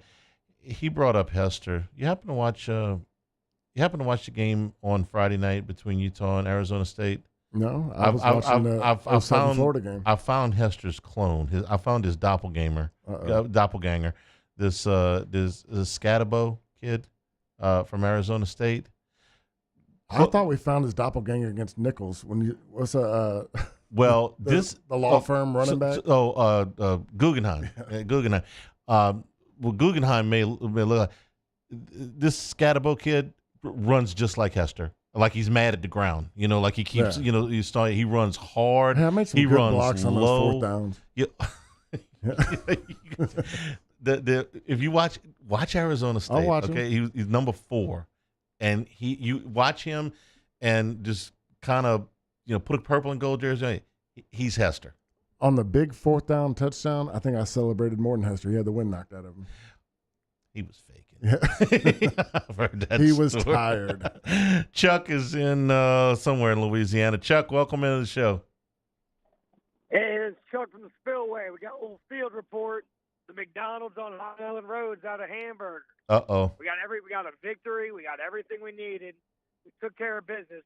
The McDonald's isn't backing ourselves up with the hamburger. They got hot and spices? Usually it's just the ice cream machine that's broken, right? It's all chicken. They got all chicken. Everything we want. They just Krispies. They were nuggets. Nothing but chicken. Well, Chick-fil-A. It's been a long time. Oh, the line was long this morning. Tell you what, go Oof. Tigers. Go Tigers. Thanks for the call. That's McDonald's in the spillway is out of burgers. They're out of burgers At 1:55 in the morning. I hope they might be okay to be out of burgers. Well, okay, so if you're an Ole Miss fan and you're driving home, you just hate life, right? Or you're driving back to you just hate life. Well, if you're an LSU fan, you're going to relish this when when we get in the middle of next week, it's going to be we did this wrong, this wrong. But there's a sugar high right now. That's the only reason I'm here. I was ready to jump off the bridge when I was about to ride over here. I did not want to come. I was in such a bad mood, and then it happened, and I got re-energized, and I'm awake. Yeah, if you think you were leaving me here by myself if they had lost, you forget if that. I'm driving back to Oxford, you got 6 more minutes. Make sure you stop at a gas station, get a bottle of bourbon before you get to the Mississippi line. That's right, the Sunday Blue loss. Yeah, there ain't no buying alcohol this late in Mississippi. We'll take a break. LSU wins at 29-26 in overtime. It's Eagle 98.1 Game Day. The Windsor Senior Living Community in Mandeville, Louisiana is a beautiful, vibrant apartment community geared toward seniors. They are nestled right in the heart of Mandeville, where seniors live a more carefree lifestyle in spacious apartments with the peace of mind that comes from having a little extra help. Call the Windsor at 985-624-8040 to schedule a lunch and tour. Come see how the Windsor can be your passport to peace of mind. Hey, it's Matt Moscona. For years, you've heard me tell you about Insurance Network of Louisiana, helping you find better coverage for less money. But it's not just for your home and auto. They also offer commercial properties. So, retail stores, professional offices like doctors, dentists, attorneys, clothing boutiques. Insurance Network of Louisiana can find you better coverage for less money. They service the entire state of Louisiana, and they're local. So call today at 293-0450 or lainsurance.net. Jerry and Benny Payne began Central Plumbing Company out of their driveway in Tanglewood subdivision. 50 years later and 4 generations down the road, we continue to serve Baton Rouge and the surrounding areas for all of their plumbing needs. Residential, commercial, industrial, or hospitality, Central Plumbing is here 24/7, 365. We want to thank our customers, family, and friends for 50 years of success. And looking forward to 50 more. Gulf Coast Office Products is a nationally recognized Savin office equipment dealer based right here in Louisiana. Over 100 employees strong, Gulf Coast has the boots on the ground to support all vertical markets, from education, engineering, legal, and finance. With the latest in office technology, from desktop to production segment units, Gulf Coast and Savin have the perfect fit for you. Call 225-756-2644. That's 756-2644 for Gulf Coast Office Products. There it is, the extra mile, on the border of expected and extraordinary for those willing to go further, like vans customized for work or play, with safety and tech to keep you connected, supported by a 5-star sales, service, and finance team, and backed by the 1-star you know. So go the extra mile. It's never crowded, because so few have what it takes to go there. Mercedes-Benz Vans. I've been doing business with Luba for 25 years. They're dependable, trustworthy. It's just the attention to detail with our clients.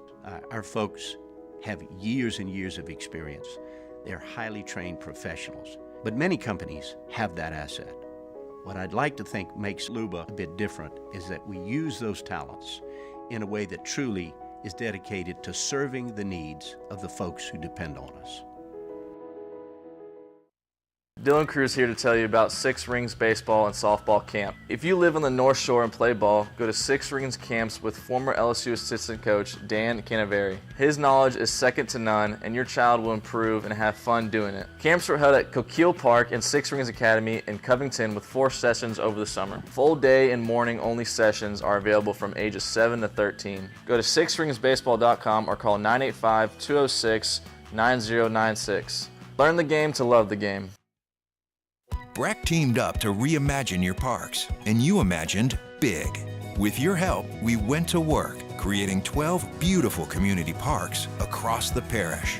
A family-sized water park, miles and miles of trails, and parks just for your dogs. There are more places to splash, to explore, to run wild, and even soar. You imagined we Eagle 98.1 game. Eagle 98.1 game day. Stat check. Presented by Luba Workers Comp. Luba Workers Comp. Delivering genuine dependability. So the score was close. The yardstick is really close. Just didn't feel like that, right? No. First downs, 22 each team. They were equal in first downs. Total yards, 464 for Ole Miss, 421 for LSU. Didn't feel like that. Passing yards, 337 for LSU, 284 for Ole Miss. Rushing yards, 180 for Ole Miss on 42 carries, 4.3 yard average, 84 yards on 24 carries for LSU, 3.5 yard average. They did do a good job, Richard, of the first down runs. They were able to put them in some positions where they got behind the chains a little bit. It was 22 third down conversions and 3 more fourth downs. I mean, they did really well on first and second down. They were 11 of 22 on third, 2 of 3 on fourth. LSU was 6 of 16 on third down, 2 of 3 on fourth down, and those were in the last drive where they absolutely had to have it. Ole Miss 24 of 42 through the air, 6.8 yards per attempt. LSU 22 of 51, 6.6 per 51 attempts. Yeah. Penalties. This is another place where Ole Miss is going to really feel like it got away from them. 12 for 110 yards, 6 for 45 for LSU. Each team turned the ball over twice. LSU threw 2 interceptions. Ole Miss threw an interception and had a fumble. 31-50 time of possession to 28-10 in favor of the Rebels. Here's your individuals. Garrett Nussmeier, 22 of 51, 337, 3 touchdowns, 2 interceptions, 6.6 yards per attempt. Jackson Dart, 24 of 42, 284 yards, 1 touchdown, 1 pick, 6.8 yards per attempt. LSU rushing, Caden Durham, 12 carries, 37 yards, 3.1 yards per carry. Do you think he looked off at all? It was hard to tell because he had nowhere to run. Yeah. I mean, he was getting hit in the backfield. Josh Williams, 9 carries for 34 yards. Garrett Nussmeier, 2 carries for 16 yards. I bring that up because the 14-yard run that he had was on 3rd and 13. Must have. It was another must-have at the end of the game. By the way, the 4th down to Caleb Jackson was his only carry of the night. Minus 3 yards.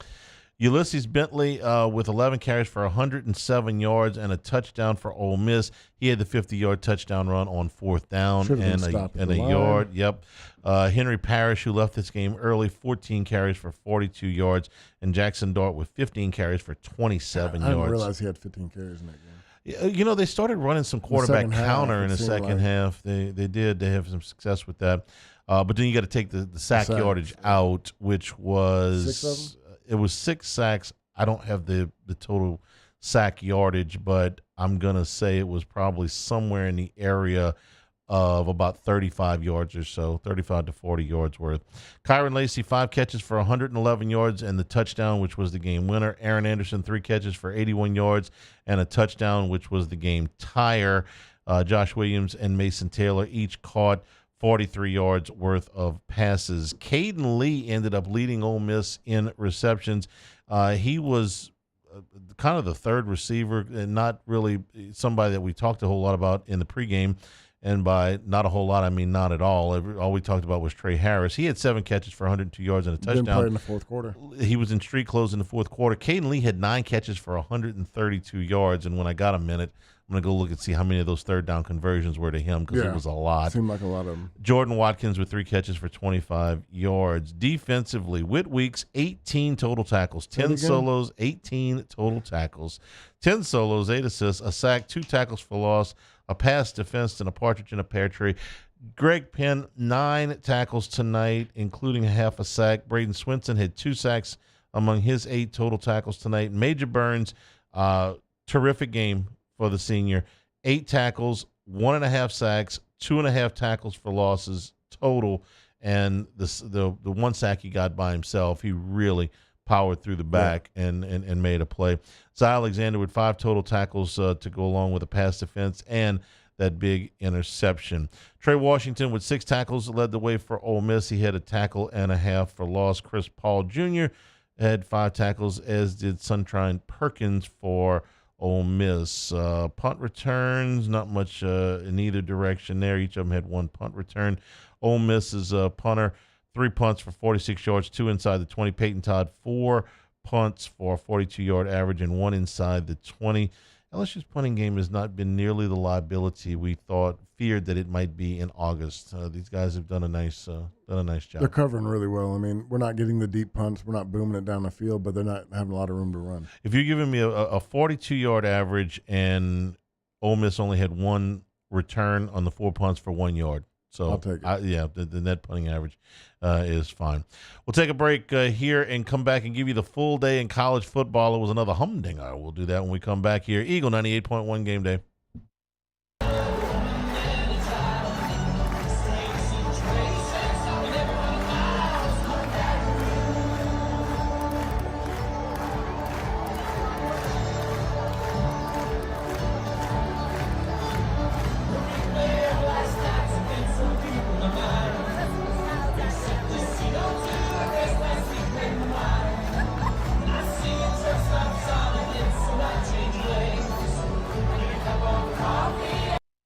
Electricity is all around us, and our families depend on it. Every day is sparked by the power of a cold drink or a warm meal, a movie night, and a comforting light at the end of a dark hallway. From sunrise to sunset, playtime to bedtime, our team is ready to take care of your electrical needs. Even in the case of an after-hours emergency, the light in your life shines brighter with Mr. Electric. Hey, it's Matt Moscona. For years, you've heard me tell you about Insurance Network of Louisiana, helping you find better coverage for less money. But it's not just for your home and auto. They also offer commercial property. So, retail stores, professional offices like doctors, dentists, attorneys, clothing boutiques. Insurance Network of Louisiana can find you better coverage for less money. They service the entire state of Louisiana, and they're local. So call today at 293-0450 or lainsurance.net. Jerry and Benny Payne began Central Plumbing Company out of their driveway in Tanglewood subdivision. 50 years later and 4 generations down the road, we continue to serve Baton Rouge and the surrounding areas for all of their plumbing needs. Residential, commercial, industrial, or hospitality, Central Plumbing is here 24/7, 365. We want to thank our customers, family, and friends for 50 years of success. And looking forward to 50 more.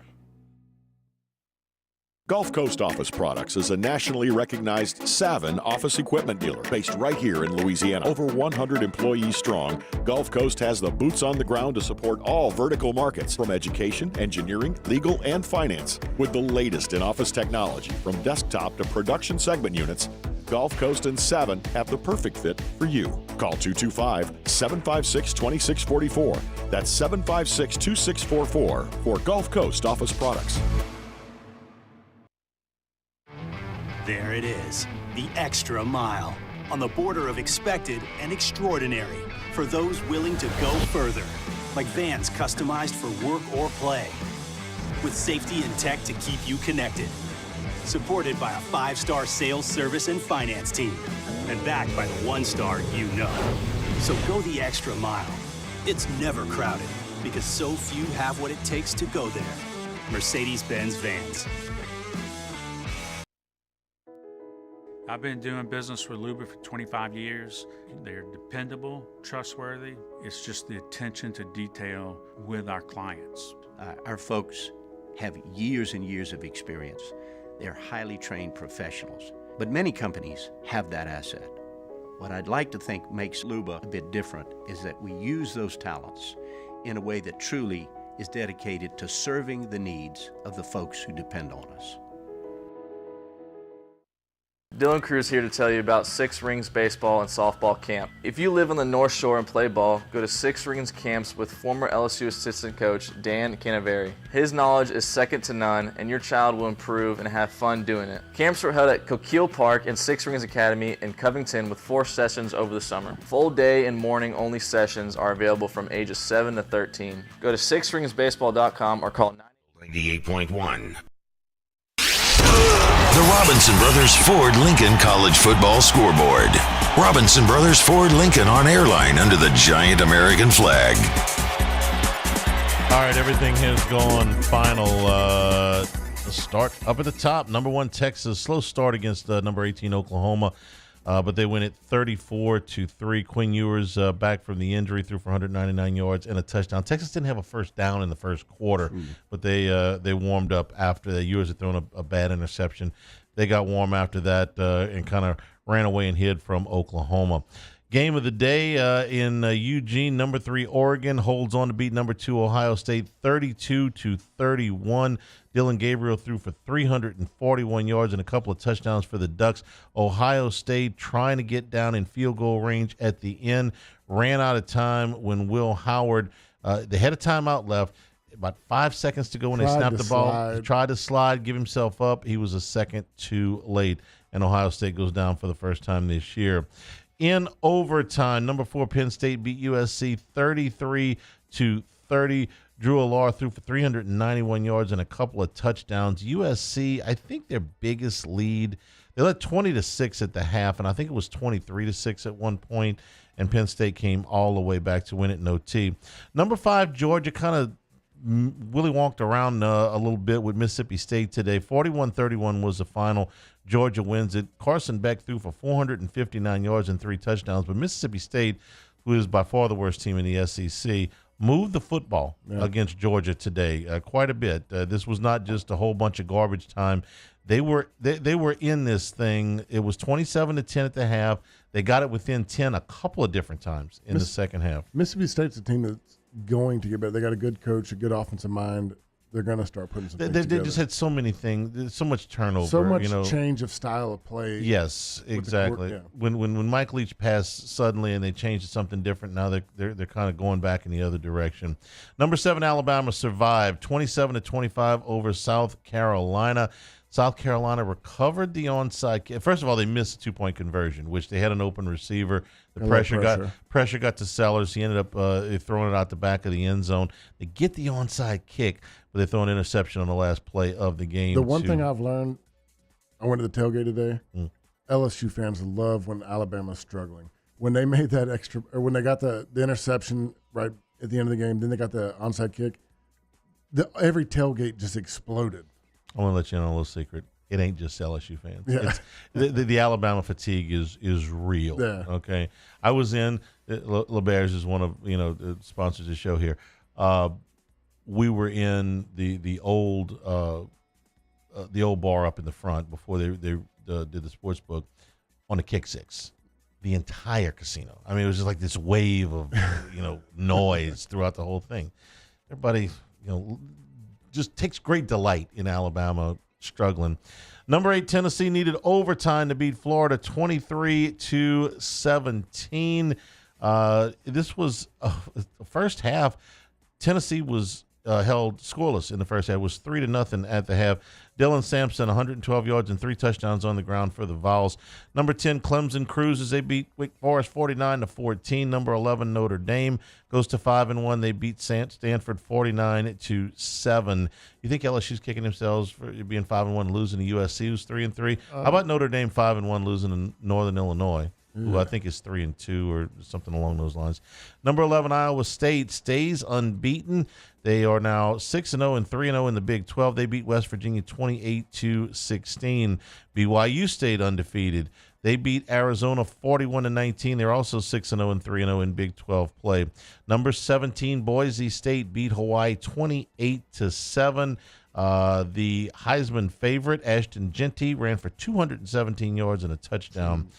Number 18, Kansas State came from behind in the fourth quarter to beat Colorado 31-28, despite 388 yards and 3 touchdowns from Shedeur Sanders. Kansas State had a 24-14 lead entering the fourth. Colorado scored 2 touchdowns to take the lead, and Kansas State got them at the end. Number 21, Missouri rebounded. They beat UMass 45-3. Number 22, Pitt stayed undefeated. They dipped California 17-15. Pitt 6-0, 2-0 in ACC play. Cal has lost their last 3 ACC games by a total of 8 points. Number 23, Illinois, in overtime, beat Purdue 50-49. This looked like a Big Ten basketball game. Yes, Illinois made their free throws. Luke Altmaier threw for 379 yards and 3 touchdowns for the Illini. Iowa beat Washington 40-16. Wisconsin beat Rutgers 42-7. Georgia Tech beat North Carolina 41-34 on a late touchdown by the Ramblin' Wreck. Ball State beat Kent State 37-35. It was Buffalo over Toledo 30-15. Army stayed unbeaten. They beat UAB 44-10. Army now 6-0, 5-0 in the American. Did you get Trent Dilfer's postgame? No. I want to see that one too. Well, if it's anything like last week's. Miami of Ohio beat Eastern Michigan 38-14. It was Louisville over Virginia 24-20. Cincinnati beat UCF 19-13. Colorado State over San Jose State 31-24. San Diego State beat Wyoming 27-24. It was Old Dominion over Georgia State 21-14. Western Michigan beat Akron 34-24. Northern Illinois, I asked what their record was 3-2. They're 4-2 now. They won today. They beat Bowling Green 17-7. Memphis beat South Florida 21-3. It was Ohio over Central Michigan 27-25. UL Monroe goes to 5-1. They beat Southern Miss 38-21. New Mexico bested Air Force 52-37. Washington State beat Fresno State 25-17.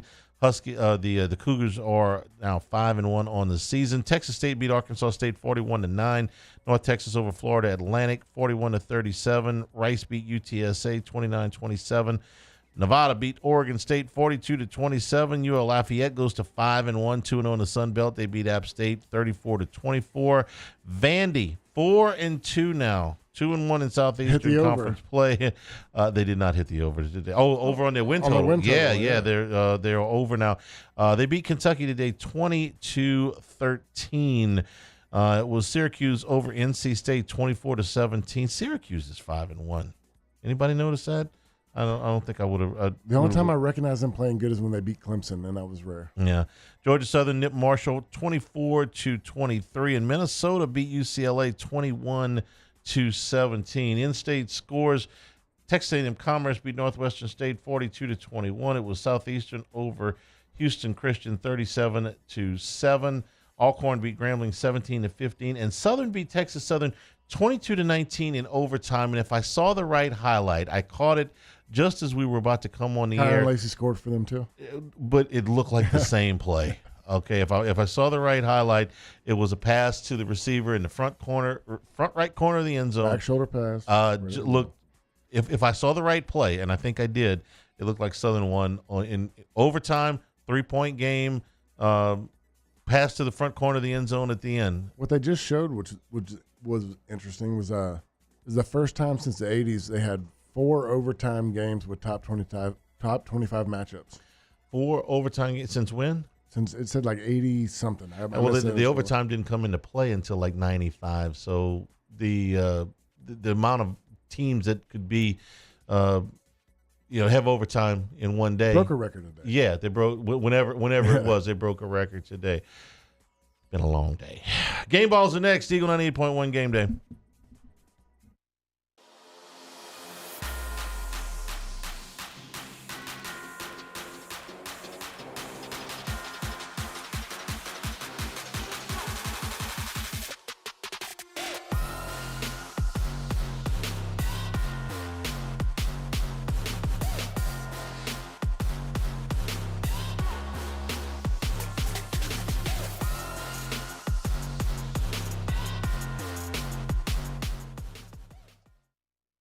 Breck teamed up to reimagine your parks, and you imagined big. With your help, we went to work, creating 12 beautiful community parks across the parish. A family-sized water park, miles and miles of trails, and parks just for your dogs. There are more places to splash, to explore, to run wild, and even soar. You imagined, we delivered. Gold. Breck, your #1 park system in the nation. Electricity is all around us, and our families depend on it. Every day is sparked by the power of a cold drink or a warm meal, a movie night, and a comforting light at the end of a dark hallway. From sunrise to sunset, playtime to bedtime, our team is ready to take care of your electrical needs. Even in the case of an after-hours emergency, the light in your life shines brighter with Mr. Electric. Hey, it's Matt Moscona. For years, you've heard me tell you about Insurance Network of Louisiana, helping you find better coverage for less money. But it's not just for your home and auto. They also offer commercial property. So, retail stores, professional offices like doctors, dentists, attorneys, clothing boutiques. Insurance Network of Louisiana can find you better coverage for less money. They service the entire state of Louisiana, and they're local. So call today at 293-0450 or lainsurance.net. Jerry and Benny Payne began Central Plumbing Company out of their driveway in Tanglewood subdivision. 50 years later and 4 generations down the road, we continue to serve Baton Rouge and the surrounding areas for all of their plumbing needs. Residential, commercial, industrial, or hospitality, Central Plumbing is here 24/7, 365. We want to thank our customers, family, and friends for 50 years of success. And looking forward to 50 more. Gulf Coast Office Products is a nationally recognized Savin office equipment dealer based right here in Louisiana. Over 100 employees strong, Gulf Coast has the boots on the ground to support all vertical markets, from education, engineering, legal, and finance. With the latest in office technology, from desktop to production segment units, Gulf Coast and Savin have the perfect fit for you. Call 225-756-2644. That's 756-2644 for Gulf Coast Office Products. There it is, the extra mile, on the border of expected and extraordinary, for those willing to go further, like vans customized for work or play, with safety and tech to keep you connected, supported by a 5-star sales, service, and finance team, and backed by the 1-star you know. So go the extra mile. It's never crowded, because so few have what it takes to go there. Mercedes-Benz Vans. I've been doing business with Luba for 25 years. They're dependable, trustworthy. It's just the attention to detail with our clients. Our folks have years and years of experience. They're highly trained professionals. But many companies have that asset. What I'd like to think makes Luba a bit different is that we use those talents in a way that truly is dedicated to 98.1. Eagle 98.1 Game Day. Game Balls. Presented by WCK Foundation Repair. WCK Foundation Repair. Support your home team. WCK Foundation Repair. Okay, who you want to give a game ball to besides Whitweeks? I was going to go with the guy with 18 tackles, 10 solos, a sack, and a force. I'll go with... talk more about Whitweeks. He's so good. Yeah. Braden Swinson, Whitweeks, Greg Penn, they all play great, but nobody's playing better than Whitweeks. Whitweeks had one of those, I want to call it one of those Al Richardson games. You may not remember Al Richardson, but Al Richardson was a tackling machine in the early 80s for LSU. He's one of those guys that just, he's like, you remember Jesse Tuggle played for the Falcons? Yeah. He had always ended up with like 170 tackles every year. Richardson was like that. And he just, every game you looked up and Richardson had 12, 14 tackles. Of course, that was back when they ran the ball a lot more, but still, this was an Al Richardson game. Ole Miss ran it 42 times tonight. That's a lot. What makes me think about it even more is they also threw it 42 times. He was almost ejected from the game. That would have been bad. The difference in that is huge. If Whitweeks is ejected from the game, or if Kyron Lacey's knee injury was, more serious than it was, halftime. They're not going to win the game. No. They needed every little bit of all 18 tackles. Yeah. So let me jump on the defense bandwagon and go with Major Burns. 8 tackles, 2.5 for loss, and a sack and a half. Best game as a Tiger. Yeah, and Zy Alexander, who had the interception in the end zone to go along with 5 tackles and another pass defense. Thought he was terrific tonight too. And let me give a little credit to Mason Taylor. When they start that last drive, he's got 2 catches for 0 yards. He had been a non-factor in the game. I don't know if it's something that Ole Miss was doing, or maybe Nuss didn't see him on some plays or whatever it was, but all I know is that when they needed him on 4th down and 6, he's open. He gets the first down. When they needed him on 3rd down and 10 later in the drive, he makes 18 yards and he gets into Ole Miss territory. So he may not have had a bunch of catches tonight, but the ones he had were damn important. In 6 games when we needed him, he's open and he makes a catch. I mean, he's the guy to go to in a crucial play. And, of course, Lacey with 5 catches for 111 yards in the game-winning touchdown. That was kind of big, too. Yeah, but Weeks had 18 tackles. We're just handing them out like Halloween candy tonight, game balls. Give them to Aaron Anderson, too, man. Aaron he made Anderson. some pretty crucial catches. I thought he should have maybe gotten credit for the one that they waved off. I'm way past weary of the. If the ruling is it was called on the field, and they're watching the replay and they're like, well, we can't really see where his hands are, then it should be.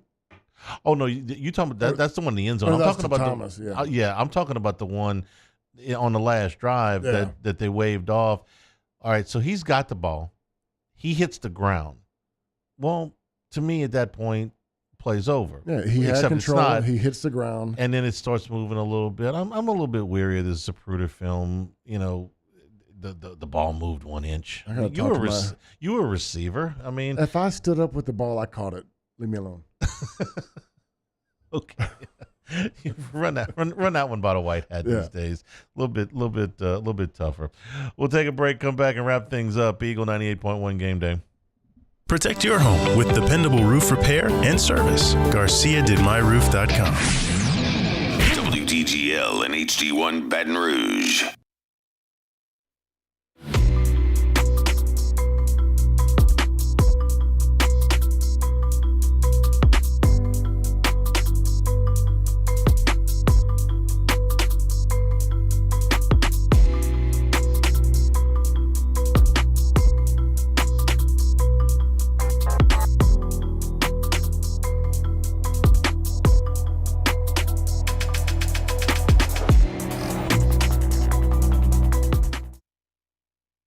Dylan Cruz here to tell you about Six Rings Baseball and Softball Camp. If you live on the North Shore and play ball, go to Six Rings Camps with former LSU assistant coach Dan Canaveri. His knowledge is second to none, and your child will improve and have fun doing it. Camps were held at Coquille Park and Six Rings Academy in Covington with 4 sessions over the summer. Full day and morning only sessions are available from ages 7 to 13. Go to sixringsbaseball.com or call 985-206-9096.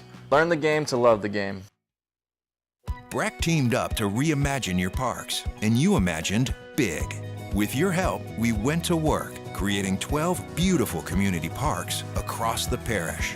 A family-sized water park, miles and miles of trails, and parks just for your dogs. There are more places to splash, to explore, to run wild, and even soar. You imagined, we delivered. Gold. Breck, your #1 park system in the nation. Electricity is all around us, and our families depend on it. Every day is sparked by the power of a cold drink or a warm meal, a movie night, and a comforting light at the end of a dark hallway. From sunrise to sunset, playtime to bedtime, our team is ready to take care of your electrical needs. Even in the case of an after-hours emergency, the light in your life shines brighter with Mr. Electric.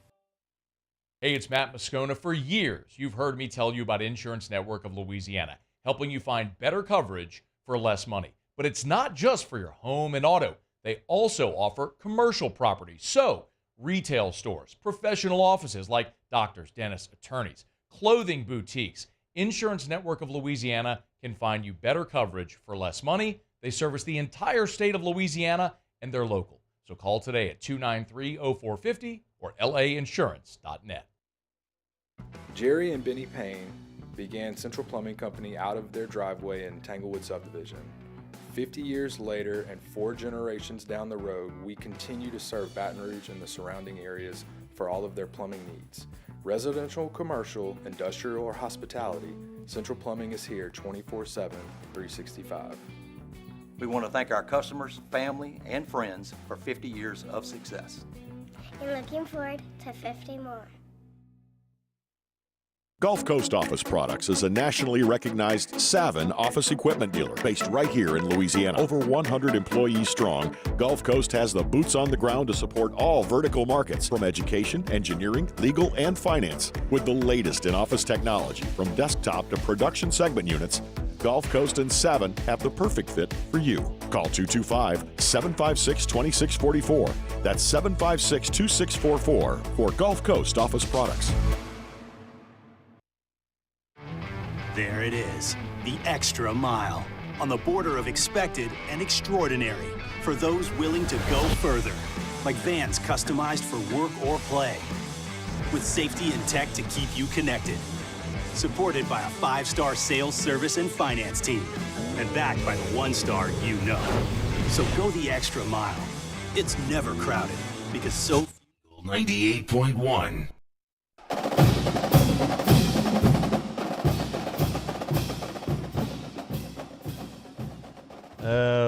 Game and a night that won't be soon forgotten by the winners or the losers, as LSU wins it 29-26 in overtime. Next week, LSU plays Arkansas. It's a 6 o'clock kickoff. Eagle 98.1 game day starts at 1 p.m. From Rouse's for the road game. Monday is a part of Live at Lunch. We have the Brian Kelly press conference starting at 11:40, and the Brian Kelly coaches show on Thursday night from TJ Ribs. Final score, once again, LSU 29 and Ole Miss 26 in overtime. From all of us here at the flagship, I'm Charles Hanniger saying thank you and good morning. Enjoy your Sunday. This has been Eagle 98.1 Game Day.